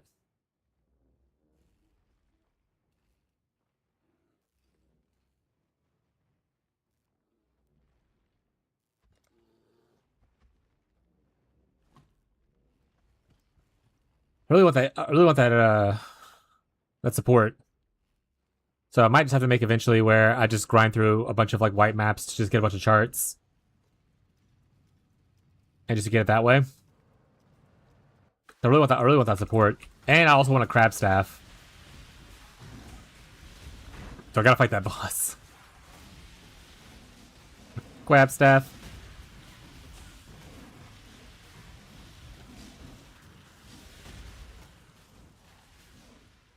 So one of my YouTube comments said it does work really well. I just want to know how much like shock am I getting and whatnot.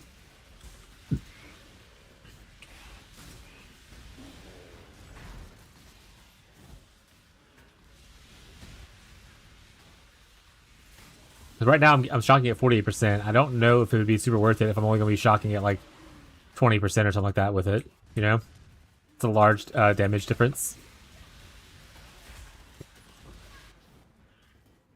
I don't want to have to go too much into ailment scaling just to make it work. If it's a small change I can make to make it work, then I'm down for it though.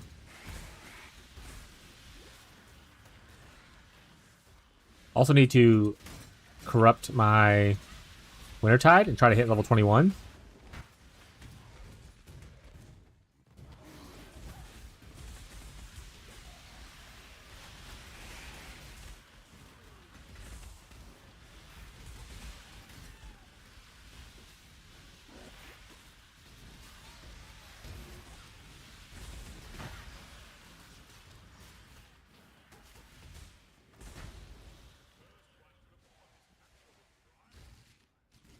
You finally use underwater currency on the chest? Yes.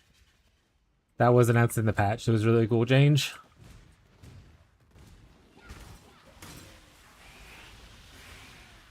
And essences.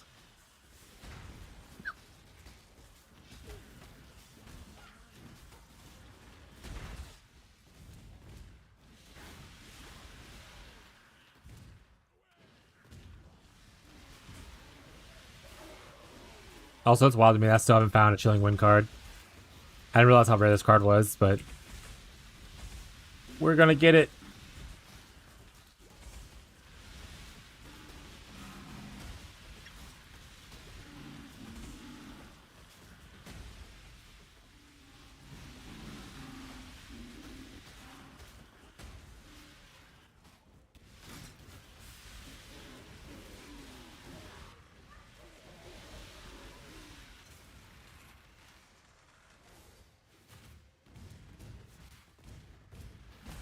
You really don't need to worry about cast res early on, and like yellows and white maps.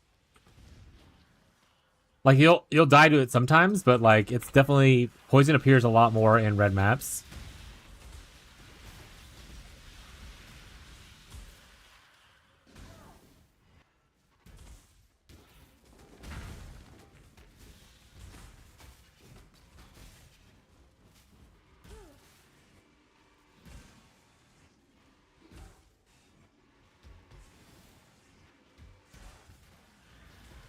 I didn't switch to CI until I was in red maps.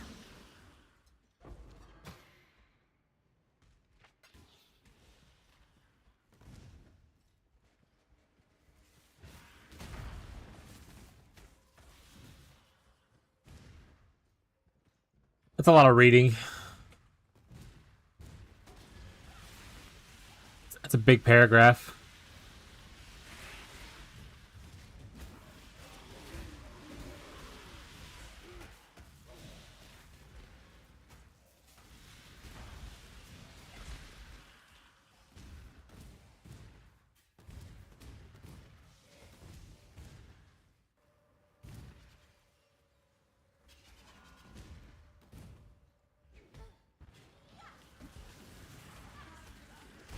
Happy for you, or sorry that it happened.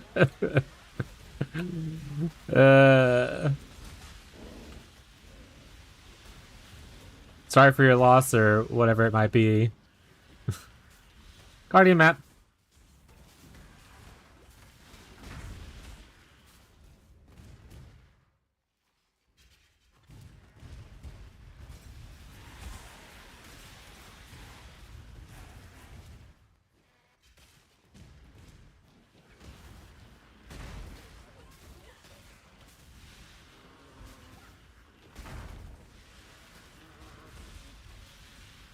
Get me out of here.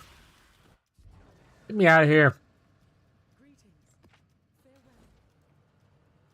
Oh, frick ISP? It's up.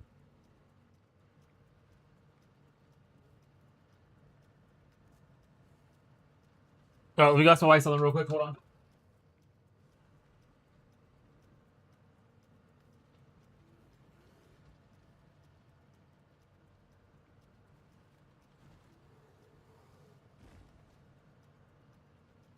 She's in a meeting, so I have to ask her afterwards. I'm just gonna text her about it. But ISP finally got back with a timeline.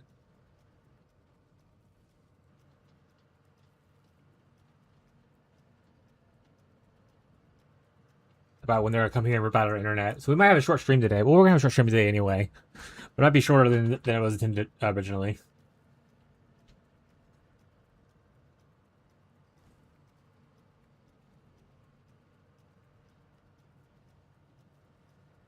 Oh yeah, nulls cost a lot.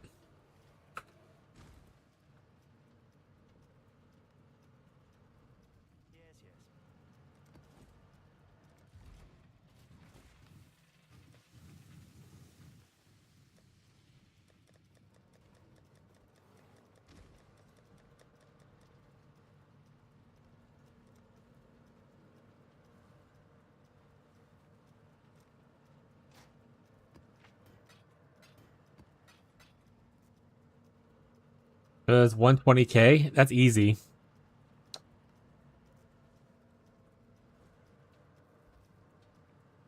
Hannah's got that. The bag. Hello, Furbs. We're dropping frames. How you doing, though, bud?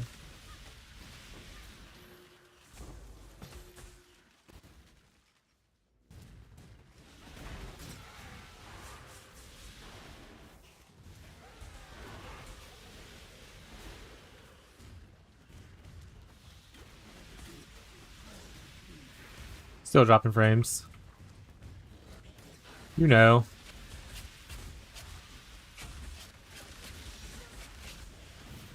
Furbs, do you have any, the new boss maps? For Boy Stealth? Wait, they're missing them out? Oh, shit. Alright.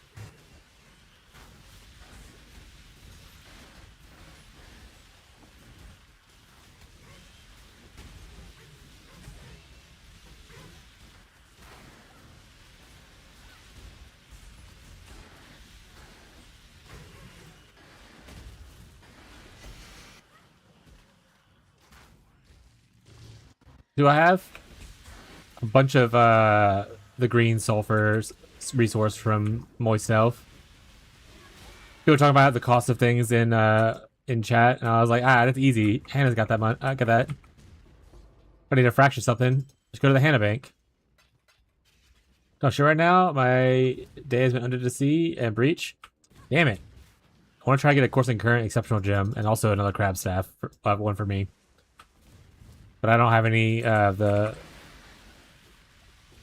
boss charts.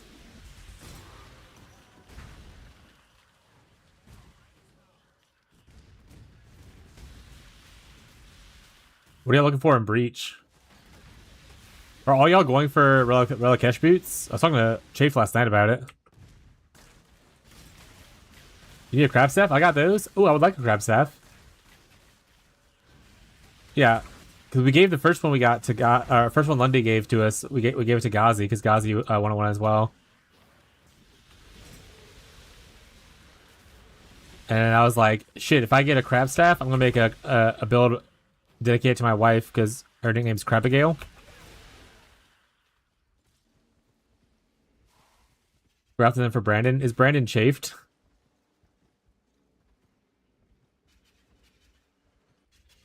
Yeah, I was talking to Chafed last night, and I was like, okay, I'll change my tree around to try to look for it a little bit better. And then the boss dropped a Relicash, but it was a Frenzy version instead of the Power Charge version. It was very, very funny timing.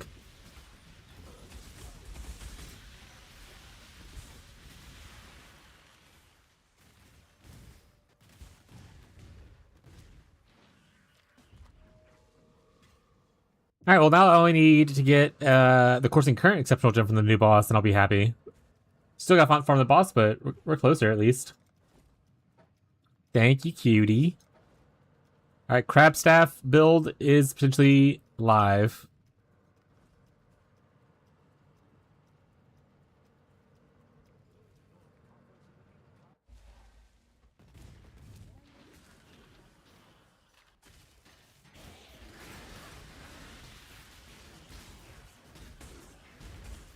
The ISP is... He got one last night too. It was endurance charge. Oh, he got Relicash last night. Rough. Someone say frenzy charge? I already gave it to someone else. It's gone now.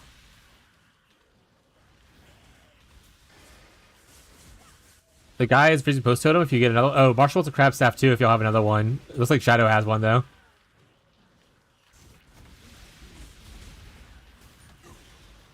I think I'm gonna do the ice spear splitting is what I'm gonna aim for mine.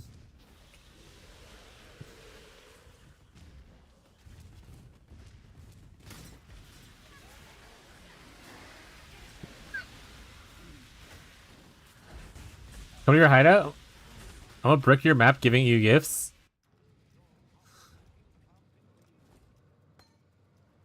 Oh, worth it.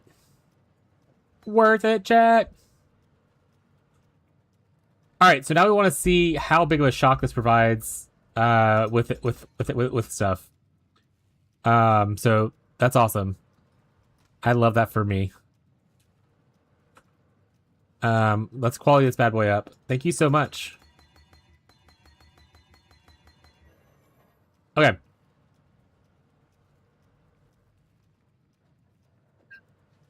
So I'll probably put it up here. We'll just put Frostbite into here for now.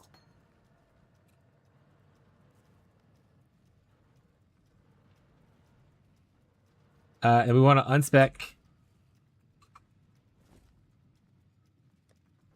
our Shaper. I'm not going to respec into anything. I'm just going to unspec the 1 point until I see how it is. So we're at 48% shock currently. And we'll see how it looks. That's a 17 because that's not great.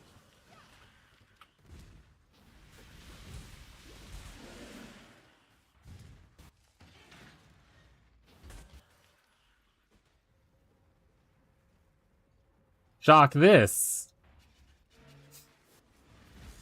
Oh, I missed him. 19%. This is it. So it does give us shock, but it gives us such a small little baby shock. Almost to the point that I don't think it's necessarily worth it. I think Shipper of Storms just having the extra shock is a lot better. 21.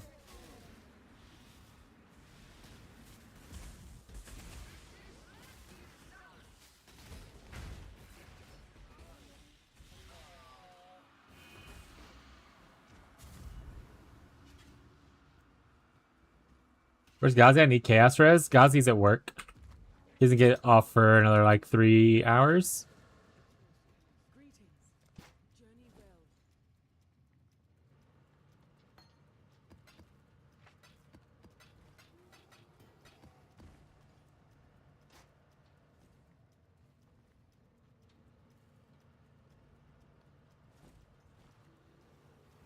What level's up with this? Is it the ailment?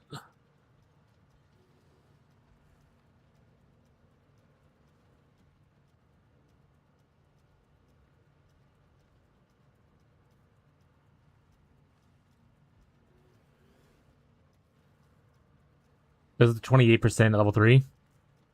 What's up, Crockett? How you doing?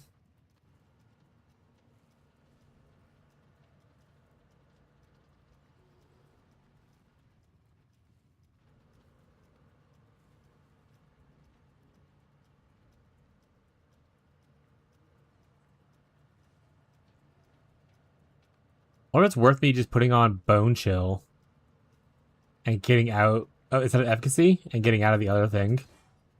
Let's try that.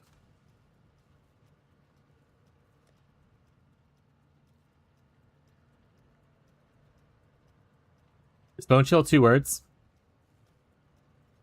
Did I just sell my Bone Chill at one point? Because Bone Chill gives more chill element, right? Increased effect of it? Yeah. Let's try this out. And we might just need to go into more ailment scaling. But specifically for... I guess lightning ailment effect would also scale it, technically.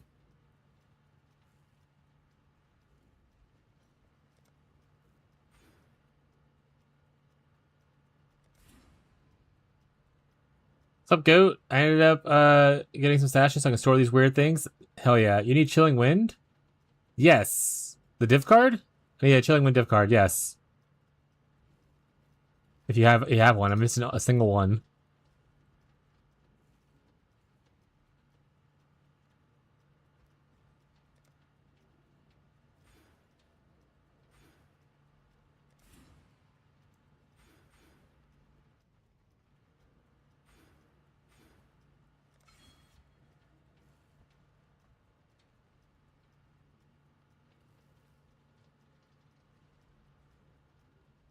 Hi, Vori. Glad you're enjoying the game, so you ended up buying yourself some stash tabs. They're really useful to just be able to do stuff. Lots of things to be stashed and whatnot.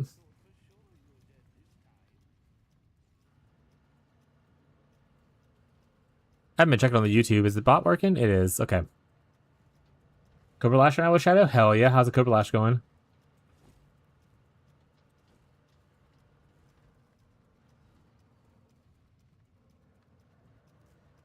I have one for you. Ooh, yay. Go put it in the guild request tab for me. And then I can go turn in my thing. I can finally get my stuff. Chillin'. That's not how you spell chilling. There's no 8 in there. Come on. Chillin'.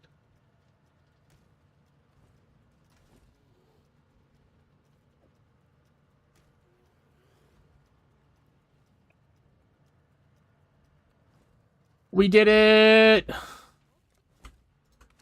The 2120 Vol Cold Snap. Let's fucking go. Goodbye, old Cold Snap. I'll put this in the guild stash in case like Windows or Tyler might want a level 21.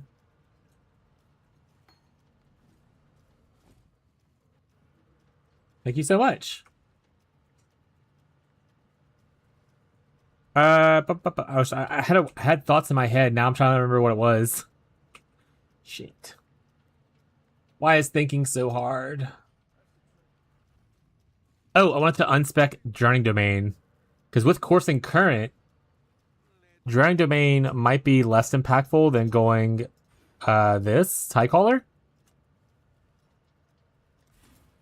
So now I want to try Tie Caller out with Coursing Current and seeing if the shock is better. It should double dip, right? Because I imagine it's shocking off the base of our cold ailment and then double dips with the other ailment.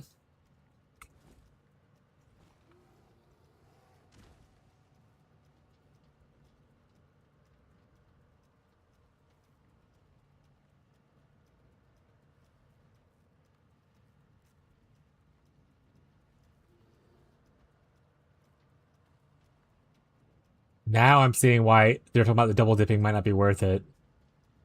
Because Bitter Frost, because this thing increases damage taken by chill effect.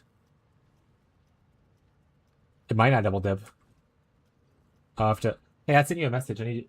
Did you read it? They responded saying, "Is 1 to 2 okay to come by to tear out internet?" Huh?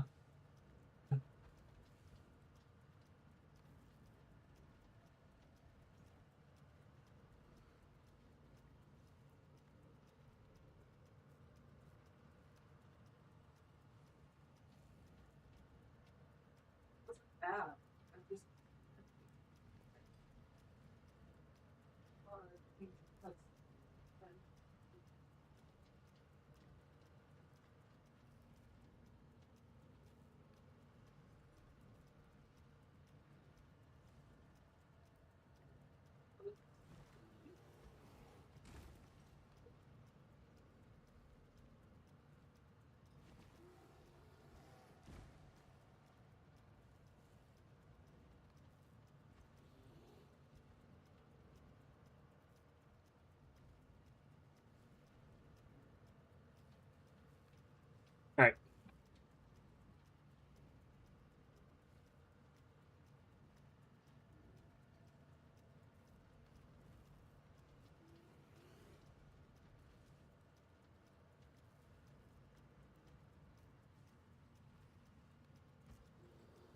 All right. So we probably are only gonna be streaming for maybe another hour because our ISP is coming to rip out every single cable and connection from our house to the tap to try to fix our internet issues. So we might only go on for another hour, chat, unless they cancel their plans. But currently they said from 1 to 2 is when they'll be here, which is an hour from now or 2 hours from now, depending on what part of that they're on. Wow, internet fix soon. So maybe, yeah, hopefully, because I'm obviously still having issues. We dropped like a bunch of frames a little bit ago, and I was texting them. I reached out to them yesterday. I was like, "Hey, we're still having issues," and they're like, "Well, none of your neighbors are showing errors. Only you are showing errors." So we think that might be like a damaged line when they replaced the line and whoever came back to bury it, they might have damaged it burying it. So we're just gonna tear up everything and put all new fresh stuff in and hope and bury the line, and we're gonna run tests afterwards and make and see if that fixes the issue. Because like my neighbor who's attached to me, not on the same line, but we have the same box out here. It's split 2 ways. Isn't showing any errors in their stuff. So I think it's just something with they've already replaced everything from here to the other thing. They're just assuming that when they did replaced it the first time that someone made a mistake or it was damaged afterwards. Because the way they were handling it before was when they replaced a new line, they didn't bury the line themselves. They have a third-party contractor come back to bury the line. And when they buried that line, it took them like a month to come here to bury it. So it probably was, and at the time, when it happened, I was like, hey, I think it might have damaged it. So if it ends up being that line was damaged, I told them that it was probably damaged in December, and I've been struggling with this for 8 months. Because they refused to recheck that fucking line, and I'm gonna be really upset by it. Because I told them specifically, I was like, "Hey, it was fine until they buried the line, and they buried the line, and now I've been having issues." And they're like, "Oh, it's probably not the line, but it's seeming like it might be the line." So we'll see. Anyway, so we'll have a little bit earlier stream today, probably. I was already going to end an earlier stream today because I have a date night with my wife tonight. We're going to go watch Spider-Man, the new movie. But hopefully that means if everything gets fixed, that'll mean that streams going forward will have not as many interruptions and stuff with it.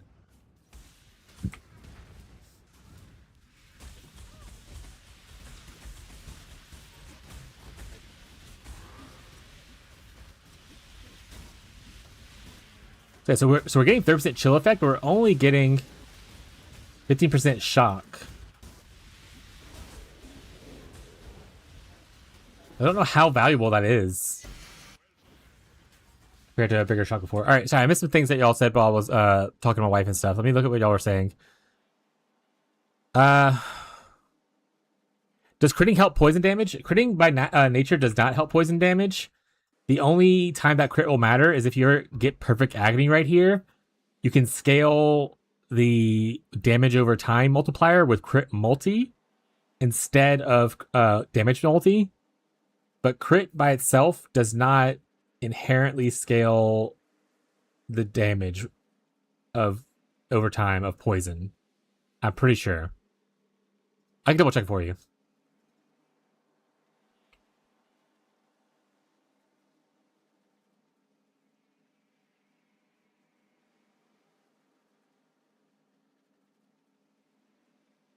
There you go. On the wiki, critical strikes with physical or cast damage do not inherently gain any chance to poison. Damage analysts for critical strikes gain a bonus of damage. Oh, so it does give you damage. So if you, yeah, it naturally does have one built in, which stacks avidly with other sources of multiplier. Critical strikes do not directly impact ailment damage otherwise, though it's possible through mechanics to changes. So like different things right here. So it looks like it does give a bigger damage multi from a crit, naturally. By default, crit does not help as much, but okay, Marshall already said this. Interfix soon, regular dot multiplier, increased damage multiplier, probably damaged. Can I come watch with y'all? I won't make it weird. Oh, watch Spider-Man? Yeah, bud. Hop on over.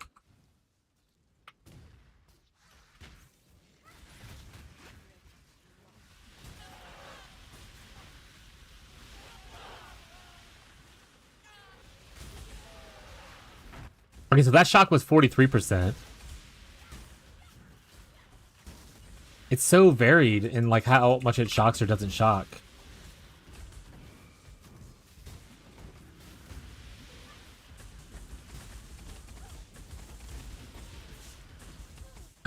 I'm just have to play with it more to see how I feel, I guess.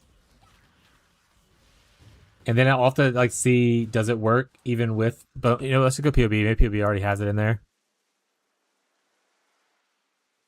All right, we'll drop that off later. We got apparently one of our books sold as well. We'll be dropping that off probably once they're done ripping out our shit.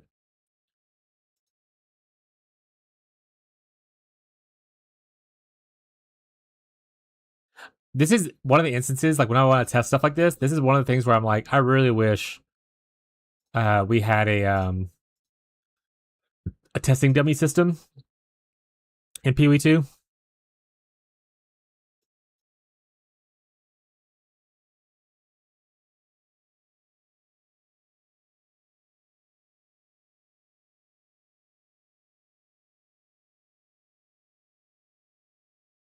$54.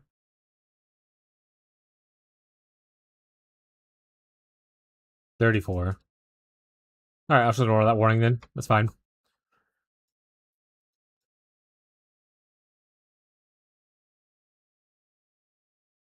Okay, so on here,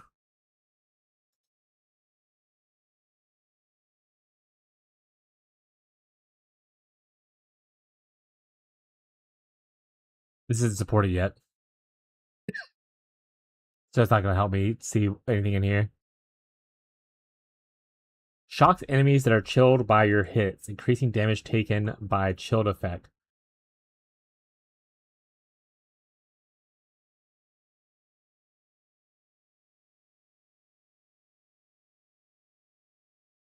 I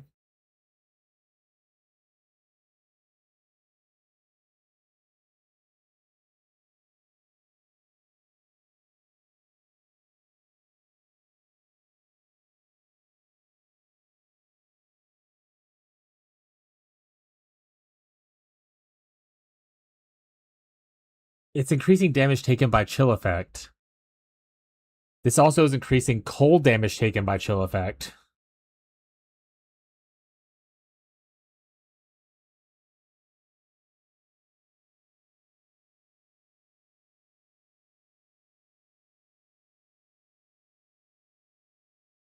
Oh, wait, increased cold damage taken by chill effect.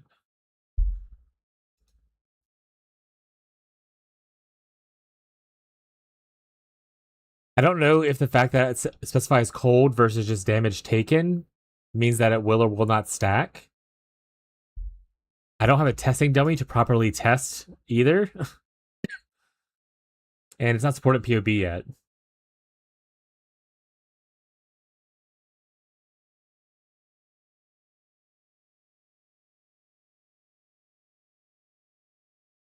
I'd want to say they're essentially having it to where it shocks based on your chill effect. And because shock is a different thing that does stack with like bone chill or bitter frost, that these should work in tandem with it.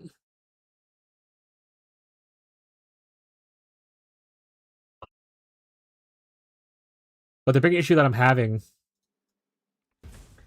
is that the shock is so low. One, is this the brine ground? Is that what it looks like?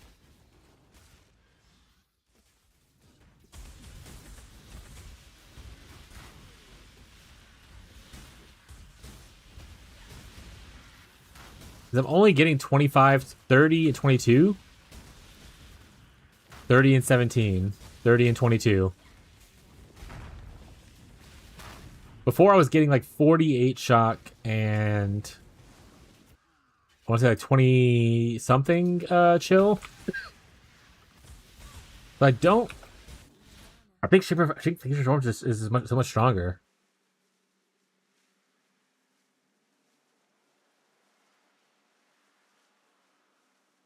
Sorry. Rolling my clusters is so slow, keeping it almost what I want, but it's more profitable to sell and buy a new cluster and start rolls again. In trade, yeah. That's usually how it goes whenever I roll my clusters. I just buy a new base, do it again.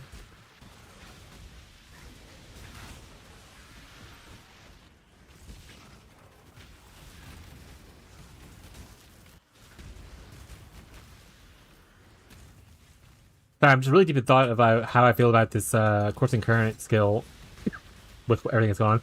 I'm out of ults already. Good thing in trade, you can just buy more.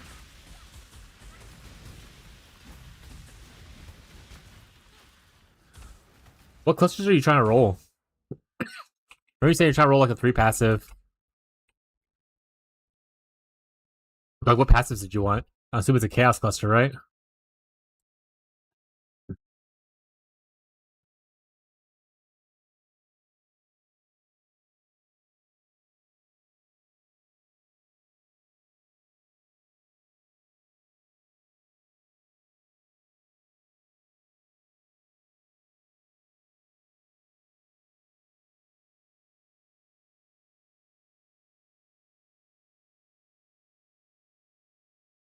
Is it Unwavering, Wicked Pale, and Unholy Grace?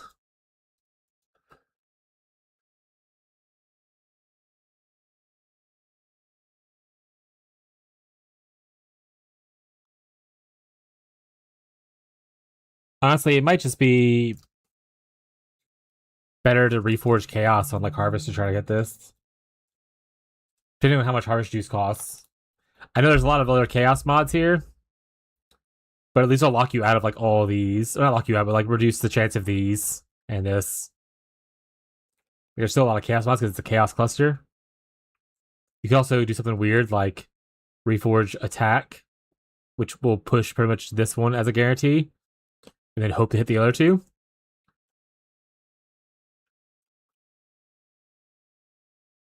For medium clusters, assuming it's Chaos.multi. Good options here. I mean, Wyvern Eagle is not bad, but if you want like certain regeneration stuff, you go into things like Brush with Death, gives you multi plus like recovery on kill. Roof Potency is good if you're worrying about flash charges.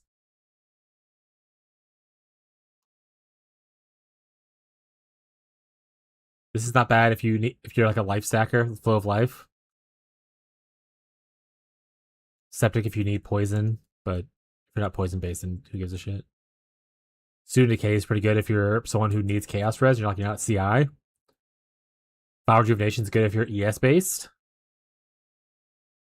And Wasting Affliction is if it's a damaging ailment. It's like a poison, not a Chaos dot, though. For this, I'd probably honestly, again, just reforge Chaos. It's a lot of Chaos here because you're a Chaos thing. That being said, depending on what stuff you want, you could technically use a just like a regular damage over time cluster. For instance, if you're just going for normal stuff, like I just want Brush with Death and Brew for Potency, you could reforge Life on here, and you have a lot higher chance to hit it. Or if you want, like, you know, Student Decay, you can reforge Chaos, have a lot higher chance to hit it. Wasting Affliction, you can't really reforge anything. That's just a non stuff here. But like Vial Rejuvenation is a defense thing, so you can go Vial Rejuvenation plus Brush with Death for reforged defenses. You have a chance of hitting these, obviously, but yeah, let's pull down a little bit. I'll be getting one medium with Brush Death with Vial Rejuvenation. Yeah. So, you know, don't pigeonhole yourself into just the damage over time, phys damage over time, because there is generic damage over time that works with a lot of the generic, have a better mod pool of what you're going for. So just consider that kind of stuff whenever you're looking at it.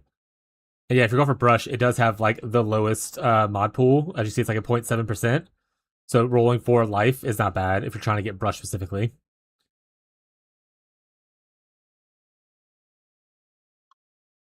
Because that knocks it down to 1, 2, 3, 4, 5 mods. 1, 2, 3, 4. It's 5 either way.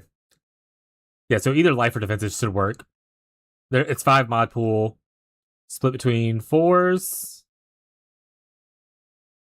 a 2 versus the life, which is a 4, 4, 4.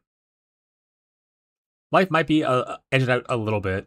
Yeah, they both have a hard mod to hit with a bunch of easy mods. So life and defense should be about the same. We do whatever life harvest juice is cheaper, I suppose. Build. Let me know if you have any questions, bud.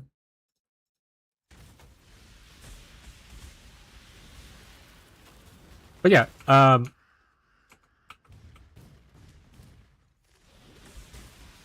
horse rerolls won't be so bad if you want to try that out.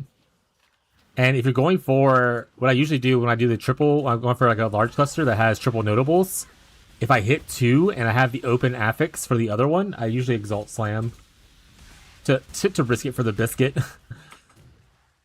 But obviously, if it's the wrong affix, like for instance, if you're trying if you need a prefix and it's a suffix open, don't exalt slam, and vice versa. I don't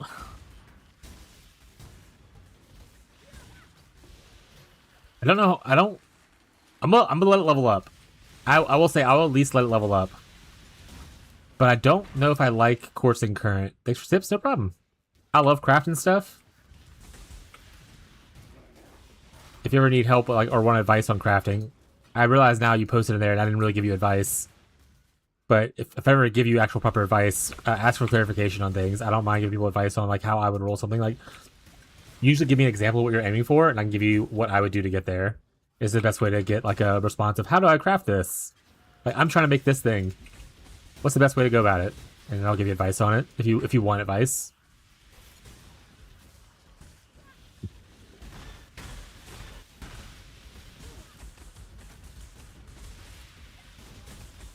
Currently, it's just a lot less damage than my previous setup. I will say that with this setup, I think it's a lot less damage.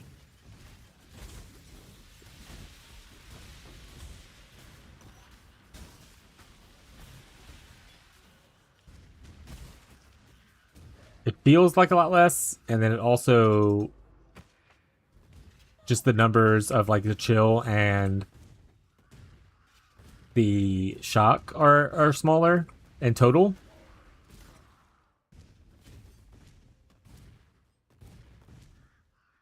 I put my notice in at work. They're furious right now. I'm freaking out. I'm the only one that does my role, and they don't have a backup. I'm sorry, things have, I guess, hit the fan for you, bud, and you feel the need to do that. It's never a good feeling to not feel like you are cared about or rewarded for doing your job well. And I assume that might have been something that led to that decision to put in your stuff. Hopefully, whatever comes of it is a result that you're very happy with, whether it be, you know, you withdraw your resignation because things change, or you find a better job that is more suited to you. Wish you the best of luck.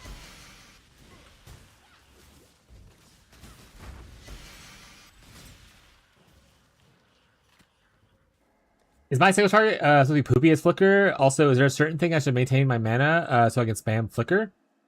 Use Leech. Can you send me your POB incognito? But generally, Leech like this right here, where you get attack damage, Leech's mana, or like over here where you have attack damage, Leech's mana. That's how you maintain stuff. You can also obviously if you get the whole point in here, you can get the mastery for Leech's instant. But I think you're a Slayer. I don't think you really care about that as much. And also, what Frostbite says is true. You can do things like reduce mana cost on pieces of gear. You can run stuff like inspiration support. There's lots of different things to do, like mana. Tattoos also, yeah, you can also get a tattoo for mana on like an intelligence node. Life is a strength node, I believe. Single target supposed to be poopy on Flicker. Not necessarily. It's not your strong point early on. Your strong point is I can get tattoos this game. Yeah, you can put tattoos on these little nodes right here. It comes from the King's March mechanic. There's one in campaign you can guarantee get in Act 6. Here, I'll show you where it's at. In Act 6, one of the campaign secrets in the Kauri Fortress. Kauri Fortress. Where you fight Tukuama. So this fortress area here. If you go to the south west of, so this is where you fight Tukuama at for the deity thing to get the Pantheon, right? Do I have to fight him now? Oh, son of a bitch. Alright, well he's gonna die real quick. 1 second.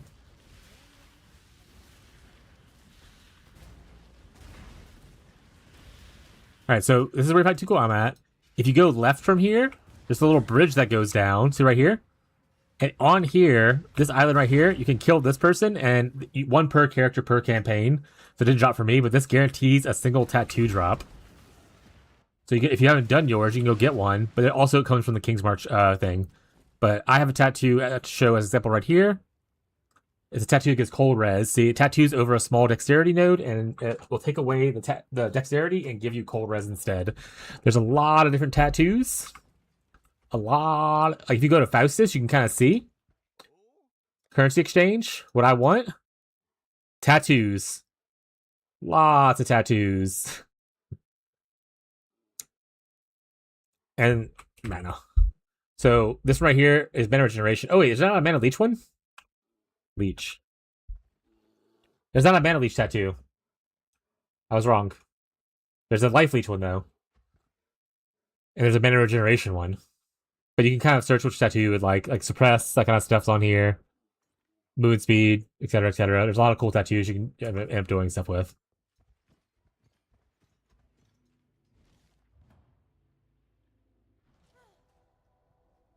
I'm not worried about crew by competitor for more money in the same thing.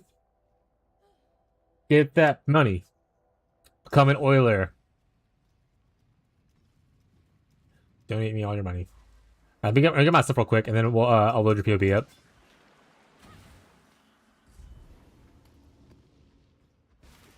Alright, let's go with POB up. Sold a 3% ES leech on for Div on launch is pretty neat. Funded my entire trade character. Hell yeah. My bad. It's how I fixed the fire damage attack leech on Zerker. I think I did 100% fire damage. Yeah. Yeah. I have too many POBs open. If you guys ever want to see how many POBs I have open, it's a large number, chat. Like here, look at this. But why do I have all these open here? What's happening? You know? What am I doing with my life? Incognito's making me do work for it. You son of a... You son of a...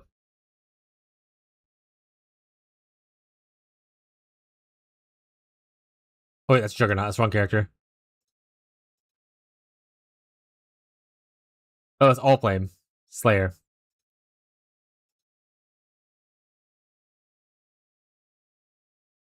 So you already have a little bit of mana leech here.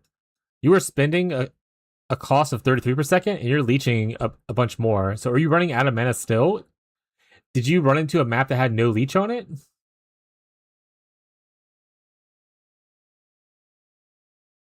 Because your leech rate is outpacing your cost.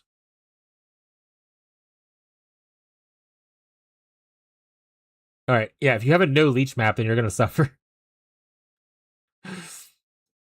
Then you will suffer if you have a no leech map.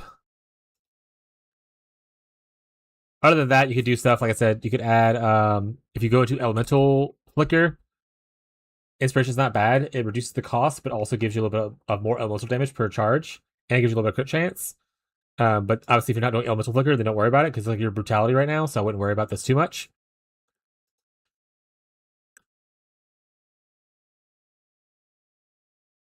Yeah, and then on rings, you can craft the, like I have on my rings, this minus, non-channeling skills have minus, reduced mana cost, is really a craft just for reducing the amount of mana you spend per second as well. So it's a prefix, so if you have a prefix open on like a ring, like that one's obviously you have a suffix there, so that doesn't work out. This one is corrupted, so you can't technically do that. But when you eventually can do it, that'll help out a little bit as well.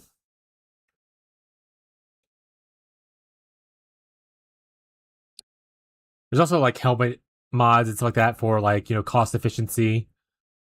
It used to be called reduced cost of attacks, but now it's cost efficiency. So there's stuff like that you can always work on as well.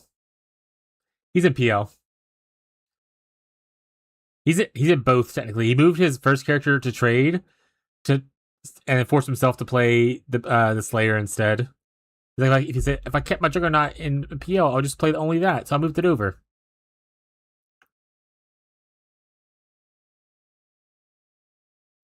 Is the excuse he gave. I said if you want to play trade, bud. Don't worry about it. But yeah, you already have leech, and you're already supposed to be leeching more than you need. You could technically go here and grab more, but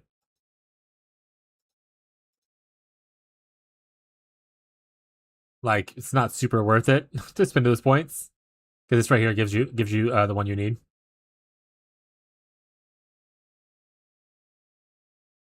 I have an Oros. If you want an Oros instead, let's go right here.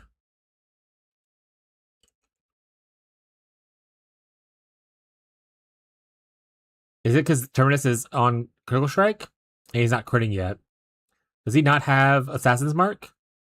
He has Poacher's Mark. If you change this to Assassin's Mark, I think Terminus S is fine, right? Yeah, this thing right here. That'll also help. So I didn't fully read what Fist said in the paragraph. I will go back to it. But you could also technically go into a life mastery right here and have skills cost 50% life instead of mana, to where you distribute it a little bit to where, you know, your life pool is also your mana pool. So this is also a good way to do that. At the same time, what Fisk was saying was Cannibalistic Rite already does part of that as well and reduces the cost of attacks. Only half life? Yeah, but you're a Slayer. You're fine. You're leeching so much life and you have overleech. Because leech doesn't stop for unreserved life. So it's what's called overleech. Like you're leeching 457 life per attack or whatever, or second, however this is calculated. I think it's second.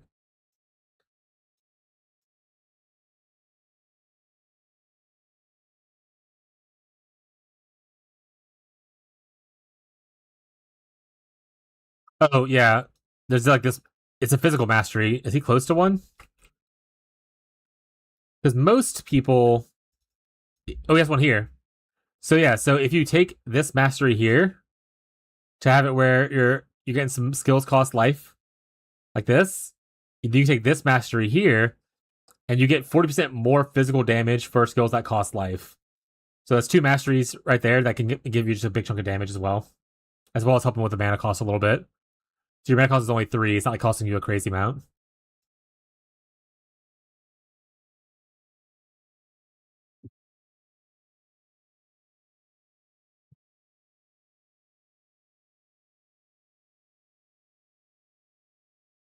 And so you probably should be not on Poacher's Mark though. This should probably be Assassin's Mark at this point. If you're trying to go on off crit. I say that because the weapon you're using gives you frenzies if you crit. And if you're not critting, you're not getting frenzy charges. And this will give you higher crit chance as well as power charge when an enemy is slain. And if you put power, like right now, you see your crit is 23. If we put on power charges, it's now 37. So you gain like 14% crit chance.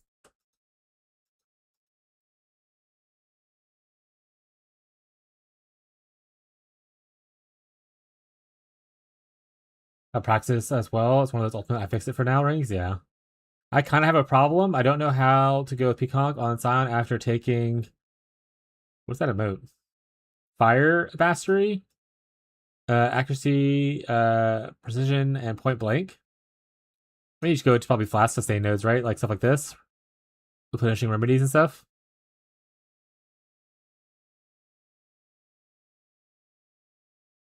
Field medicine. I would just look at like the poison, the Pathfinder, and then look and just build like that, or like a shadow, and just start grabbing like build the same way you already are doing. Might run Poacher for Frizzy Charge though. I mean, if he's critting, he's getting every crit gives him a charge. Poacher only gives one on kill. Doesn't his issue he's having right now is single target, not multi target. Yeah, it's like my single target shit. I can't flicker as much because he's not able to generate a frenzy charge with this, and his crit's too low to generate it with Terminus Est. Mark Mastery, he doesn't have one of those yet. So yeah, he should have a Mark Mastery.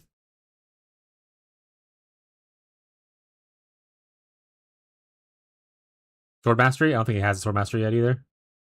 Oh, he has that at least. 8%. Yeah. It's probably also the thing, though, where he got this character to maps, and he already has Atlas progressed. So he ended up, like, just jumping into, like, oh, I can do my higher tier maps as, like, a low-level character without knowing how it's going to feel. It could be that as well.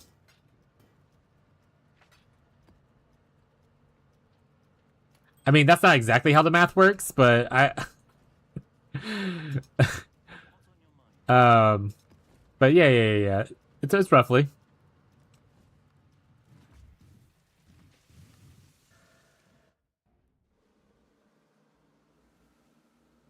Did I miss anyone else's question? I'm sorry.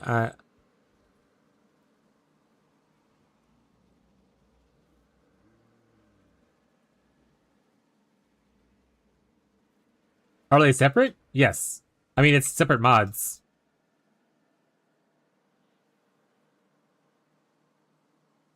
So this is when you hit your marked enemy, 10% chance. When you hit your unique enemy, that's 2 separate mods. So it's 8% chance. You don't just total them together. I may or may not have went into a 9 for my first map. That's your, yeah. Don't do that. What you usually want to do if you are comfortable in your twink gear is you never want to be in a map that is 5 levels over your level. So your thing, what level are you? Like 67? So going into a tier 9 is way too much of a way too high of a level because you get penalized if you're going too far. So like a 9 is monster level 76, but you are at 67, so you can only do 72 or lower. 68, okay. So you can only do 73 or lower. So you're getting penalized for experience gain here. You don't want to be more than 5 levels under the monster level of the area. So definitely, like, you could do a higher one if you want, but like start at tier 6, that's 5 levels kind of thing for you. So you get the most amount of experience gain. And like I said, read the mods. You don't want to run a no leech map.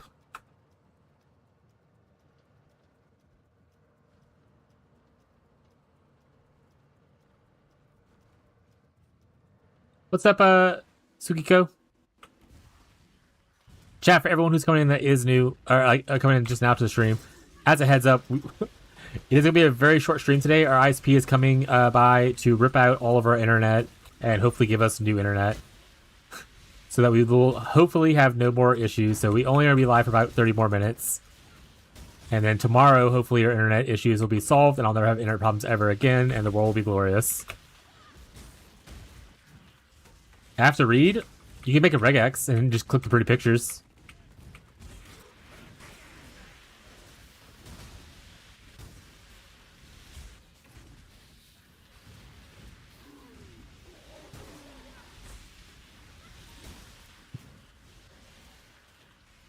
It's like a monster that makes people read. He's trying to convince us to read, chat. Boo. So we'll be able to ask, watch you at 120. Okay, no. It'll stabilize my internet. It's not gonna be like better internet in the sense that like I'll get more upload speed. I'm still gonna have the same upload speed, so I can't have like higher bit rates, unfortunately, still. But I'm just hoping that it's stable to where I don't have buffering as much as I do right now, and I don't have to worry about this stupid little "if we buffer, we suffer" message for people because I feel so bad. It hurts growth. It hurts viewership that I buffer because my internet is crap sometimes.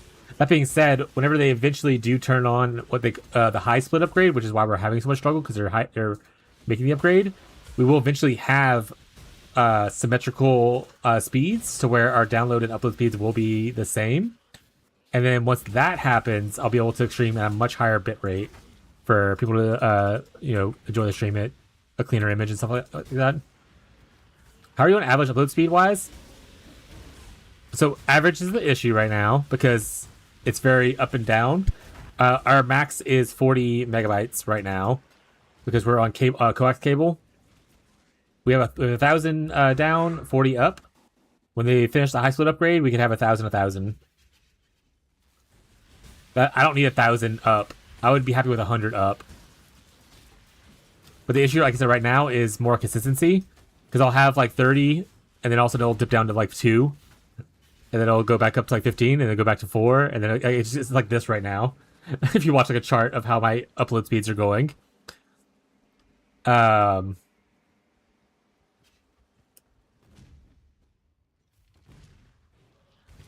Yeah, steady is the important part. It just needs to be steady.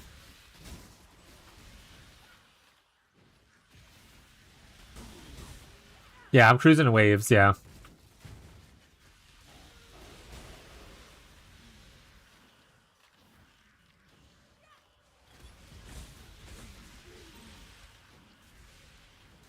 Many companies don't offer it because they're garbage. Fiber is fine, is good for it.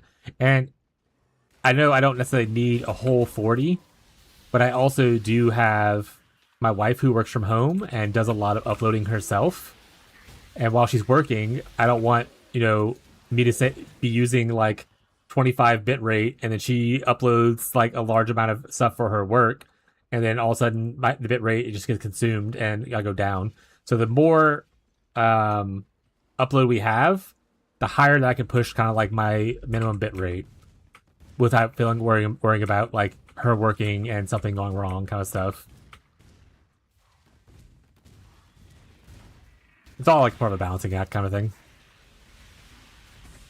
Current bit rate of OBS, I think it's only 6,000. If I remember correctly. I haven't looked in a while though. Output is 6,000 kbps. Constant bit rate.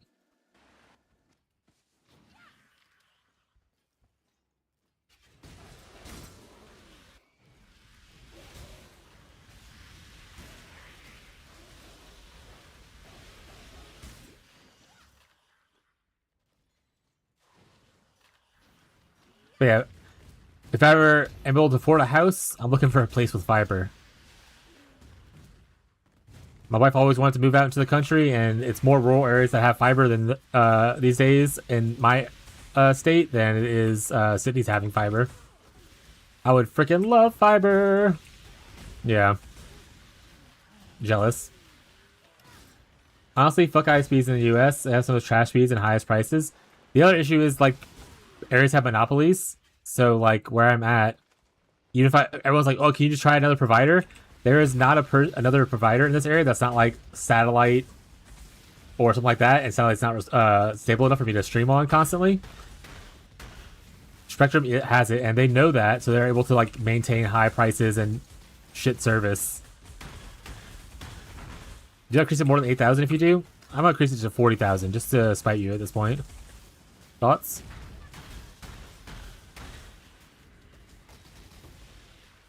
Thoughts? I'm getting every one of those bits I'm paying for.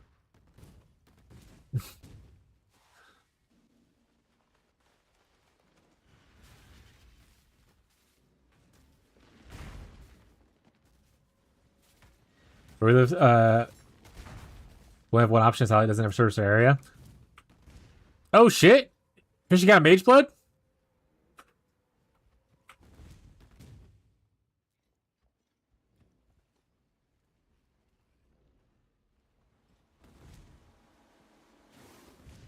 Yo, can I get that? What was it in West Virginia? It was a ever Comcast or some phone trash company. Yeah, they had a place that Tyler had before he got fiber out there, where he had like satellite, and there was this local company called Boom.net because it was out in the boonies chat. And it was a guy who essentially hotspotted a bunch of phone plans and was setting it up in people's houses to sell internet.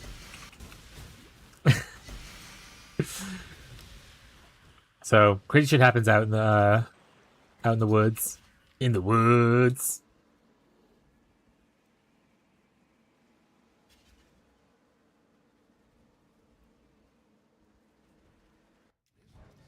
Increasing more than 8,000 will buffer, just a heads up. I mean, I've seen a lot of different things talking about different bit rates and stuff like that. So I don't know if that's necessarily true. When I get to the point I'm able to do it, I'll do tests for it.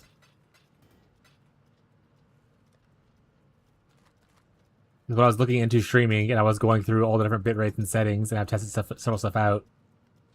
Lots of stuff. Launch notification, sorry. changed.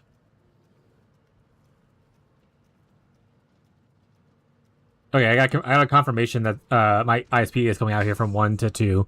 So yeah, so we only have a couple minutes left.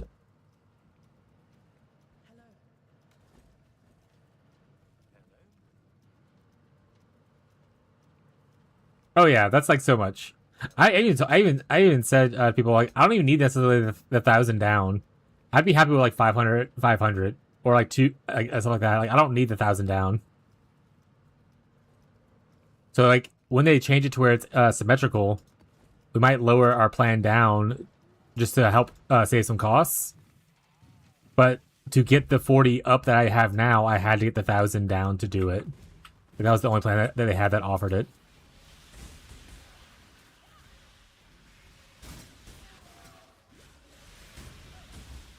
We love Cox chat. Funny thing about Cox is I use Spectrum, and apparently Spectrum is, or Charter is buying Cox. At least in my state. I don't know if it's like a global Cox thing. But we talked about recently how they're not doing the high split switchover yet until after the merger. Because Charter is buying Cox.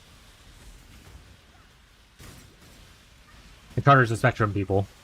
For those who are curious.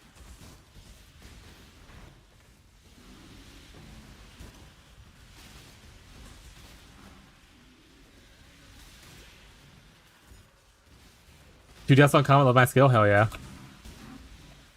Wait, buying Cox is illegal? That's prostitution. Nope, it's totally legal. Lawyer said so.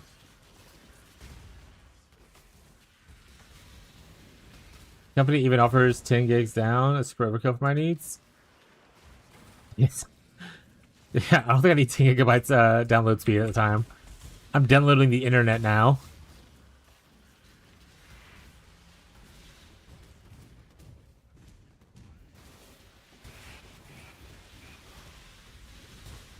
You had me at Cox. Hell yeah.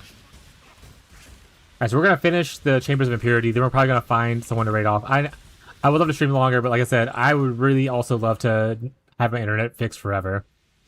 So I want them to do it as soon as possible. I could have told them, like, no, we gotta do it at a different time, but I want the shit fixed. I've been struggling with it since last September. I'm over it. I'm over it. I'm so over it. Filing gloves should you charge shenanigans? I think Frenzy charges shenanigans. Well, just use those gloves that we talked about earlier. A scale of Frenzy charges and stuff.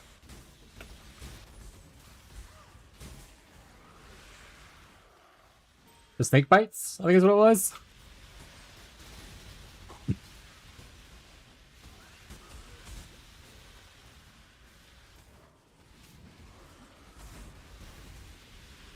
Installing game takes longer, yeah. But that happens even like on my a little bit slower internet, like 1,000 down.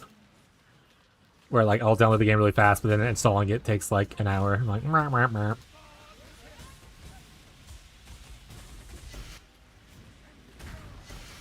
Yeah, is there any questions or anything anyone needs before I'm gonna be getting off in a few minutes?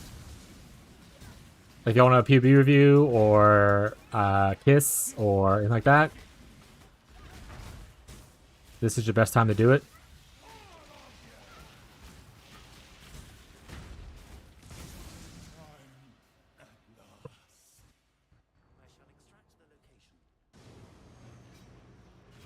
Want a Kiss and the Oro Sword, please? Okay, I'll give the Oro Sword.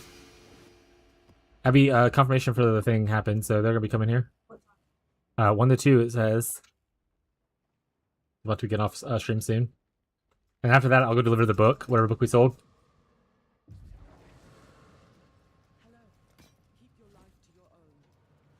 Alright.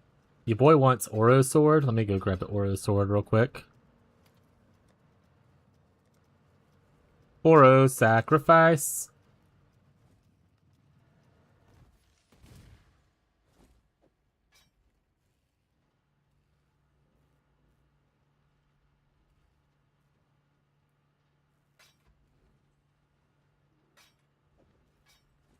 Six socket, 5 link.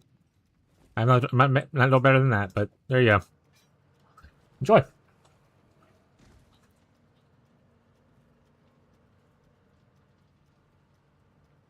That being said, with this one, you're doing fire damage, so you want to change your links because it's no physical damage, it's only fire damage. So you don't want to use brutality and stuff like that.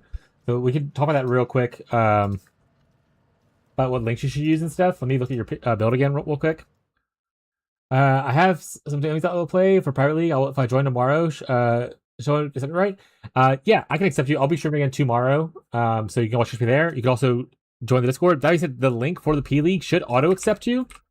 But if for some reason it doesn't, you can just ping me, or go to like Radio Fishy's chat. Well, he doesn't stream on Saturdays, so either go to my Discord and let me know if you weren't accepted. Beyond also can accept people, that kind of stuff. There's a couple people who can accept you if you for some reason don't get auto accepted, but it should auto accept you. All right, so if you go into Oros, you don't do physical damage with your sword. You're only doing fire damage with it. So we want to change your links around because brutality that you currently have says you can't do elemental damage. So you can't. So this is the only thing you really want to change. And then you put on, I would put on play like fire pin. Fire pin's pretty good, but LE damage with attacks isn't bad. I wouldn't write ruthless as much, but I'll put on fire pin. I'll probably just do this. You can also go into, there is a fire mastery thing. I don't want to go there. Is there a different one? So there's one here. Oh, that's multiplier. I don't like that as much. It's also multiplier, but this is attack speed. If you end up going over here, you can get some more attack speed and chance to ignite. Like this. And you can also get stuff like 100% increased damage against ignited enemies.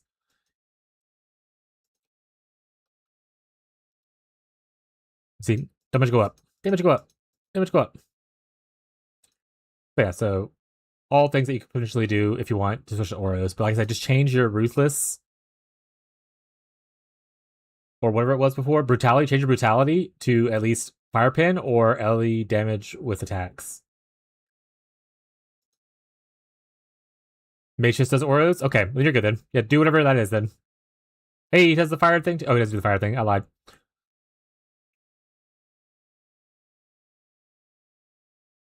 It all works. White wind's pretty good too, yeah. The one hand, you can do one hand flicker. White wind's pretty OP.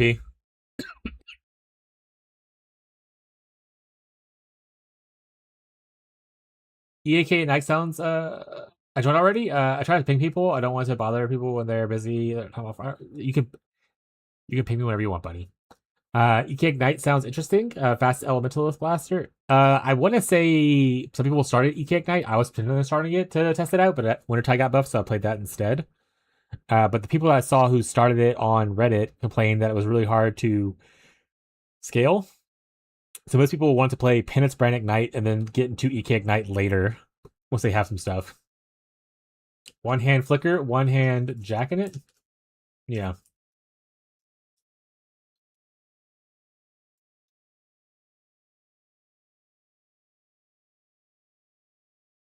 Also, with the fire version, you can always use Herald of Ash.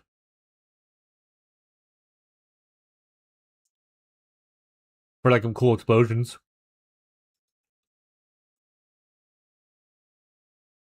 Oh no, yeah, definitely look around. But I will say, like, people had be again, Reddit isn't the best place to mark what is good or not, right? Like Reddit will be sometimes extra complainy. So if you're comfortable with it, go for it. Worst case scenario, if you're playing an Elementalist, you can just roll off onto Penance Brand afterwards. If you're having struggles, we can give you some regrets, that kind of stuff. So if you want to start it and if you hit a wall, we can help you out. The Pirate League's for. I trust you much more than Reddit. I thought that I did a campaign test before the buffs with EK, like from level 1, and it felt fine. I don't know how. I think the people's complaint was killing pinnacles and stuff later. It was really painful without investment.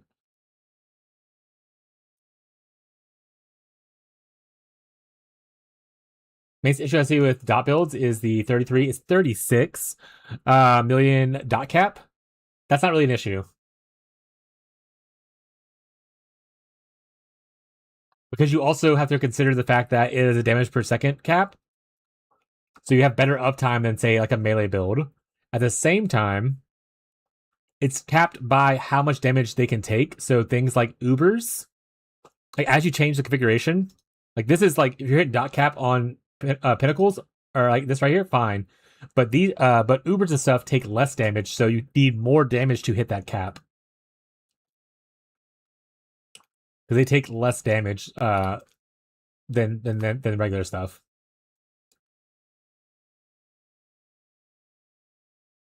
They have 70% less damage taken than a Guardian or a Pinnacle does. Yeah. So if you're like a Pinnacle farm, if you're trying to Uber Pinnacle Boss farm, your dot cap is much higher than if you were farming regular Guardians or regular Pinnacles. With that promise, you can focus more on defense at that point. Exactly. Yeah. The big upside of dot like things reaching dot cap and there being a cap is that it means you have an endpoint for your damage. Whereas for the hit based stuff, it's like I need 2 trillion.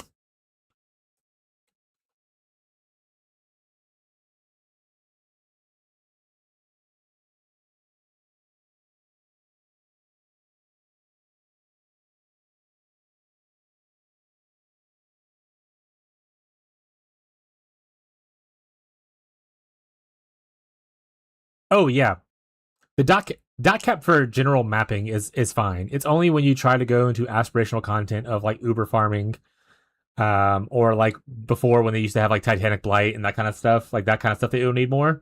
But yeah, you could do regular pinnacles and mapping with like yeah, like 2 mil is a nice breakpoint pretty comfortably with 2 mil. And then once you get to like 10 mil, you're just cruising. Things are falling over pretty good.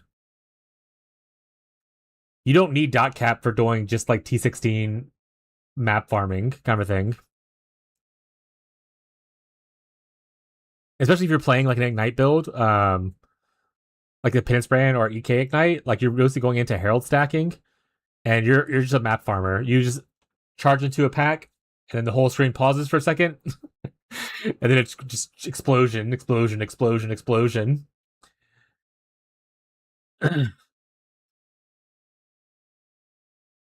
Yes, and that's what I was talking about earlier. The reason you want to stack Frenzy Charge as a Frenzy Charge generator is because Flicker, you bypass the cooldown by consuming a Frenzy Charge. If you read the last green line, grants a buff that increases. Oh, sorry, the cooldown can be bypassed by expending a Frenzy Charge. So you want to make sure you're getting Frenzy Charges to keep flickering. Which is why I was saying earlier that with the Oro Sword, or not the Oro, sorry, the Terminus Sword, you only got Frenzy Charges if you crit strike. So your crit strike was too low, means you weren't generating enough Frenzy Charges to keep going. This one will give you a Frenzy Charge when you attack an ignited enemy.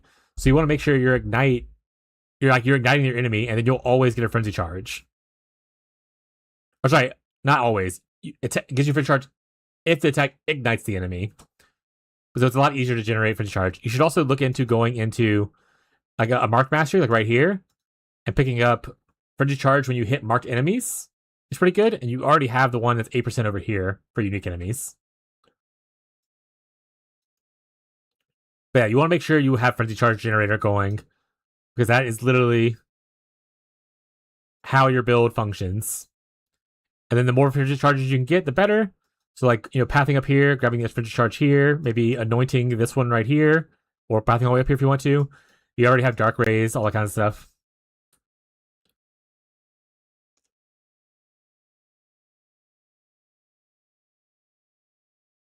I'm gonna say ashamedly, my work memory is pretty bad. I always ask someone to carry me from Maven. That's no problem. We have plenty of people who can carry people Skiko in the private league. I talked about yesterday how if you need to be carried, it's not because you're a bad gamer. It's okay. Some people just want a little help. What if I get a single mob, it'll stop flickering and have short delay? Yeah. So now you flicking the bean. I'm sorry. Yeah, you'll learn. Maybe a flicker clip going around where the dude got a mirror in exploration or whatever it's called, and then died because he flicked it wrong. It's like for me funny. That's so fucking sad.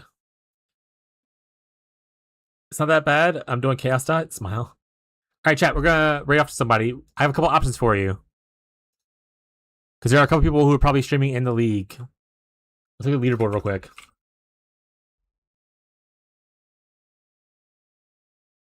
Do we want to go to Shadow Roka, the Juicer, Radiant Fishy, the Impending Doom reroll specialist, or Catfish, the senior / grandpa who's playing Arcanite Elementalist. Which one do y'all prefer to go to? I'd quit the game if that happened to me. At least for 24 hours. I'd go cry a lot.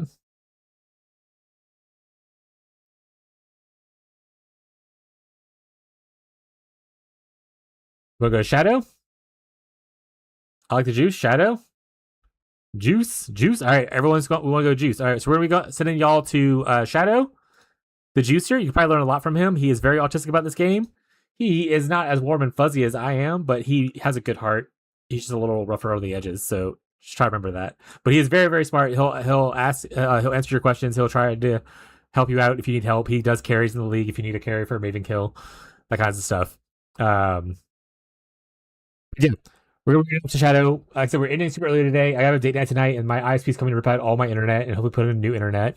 And hopefully we have no internet issues in the future. We'll stream again tomorrow, starting 10 a.m. Central US time. So make sure if you enjoyed the content, if you like the community, follow on YouTube, subscribe on YouTube, follow on Twitch, join the Discord to see when I go live, all that kinds of stuff. Thank you everyone who comes here. Thank you Salter for the subscription earlier today. I appreciate so much from all of you.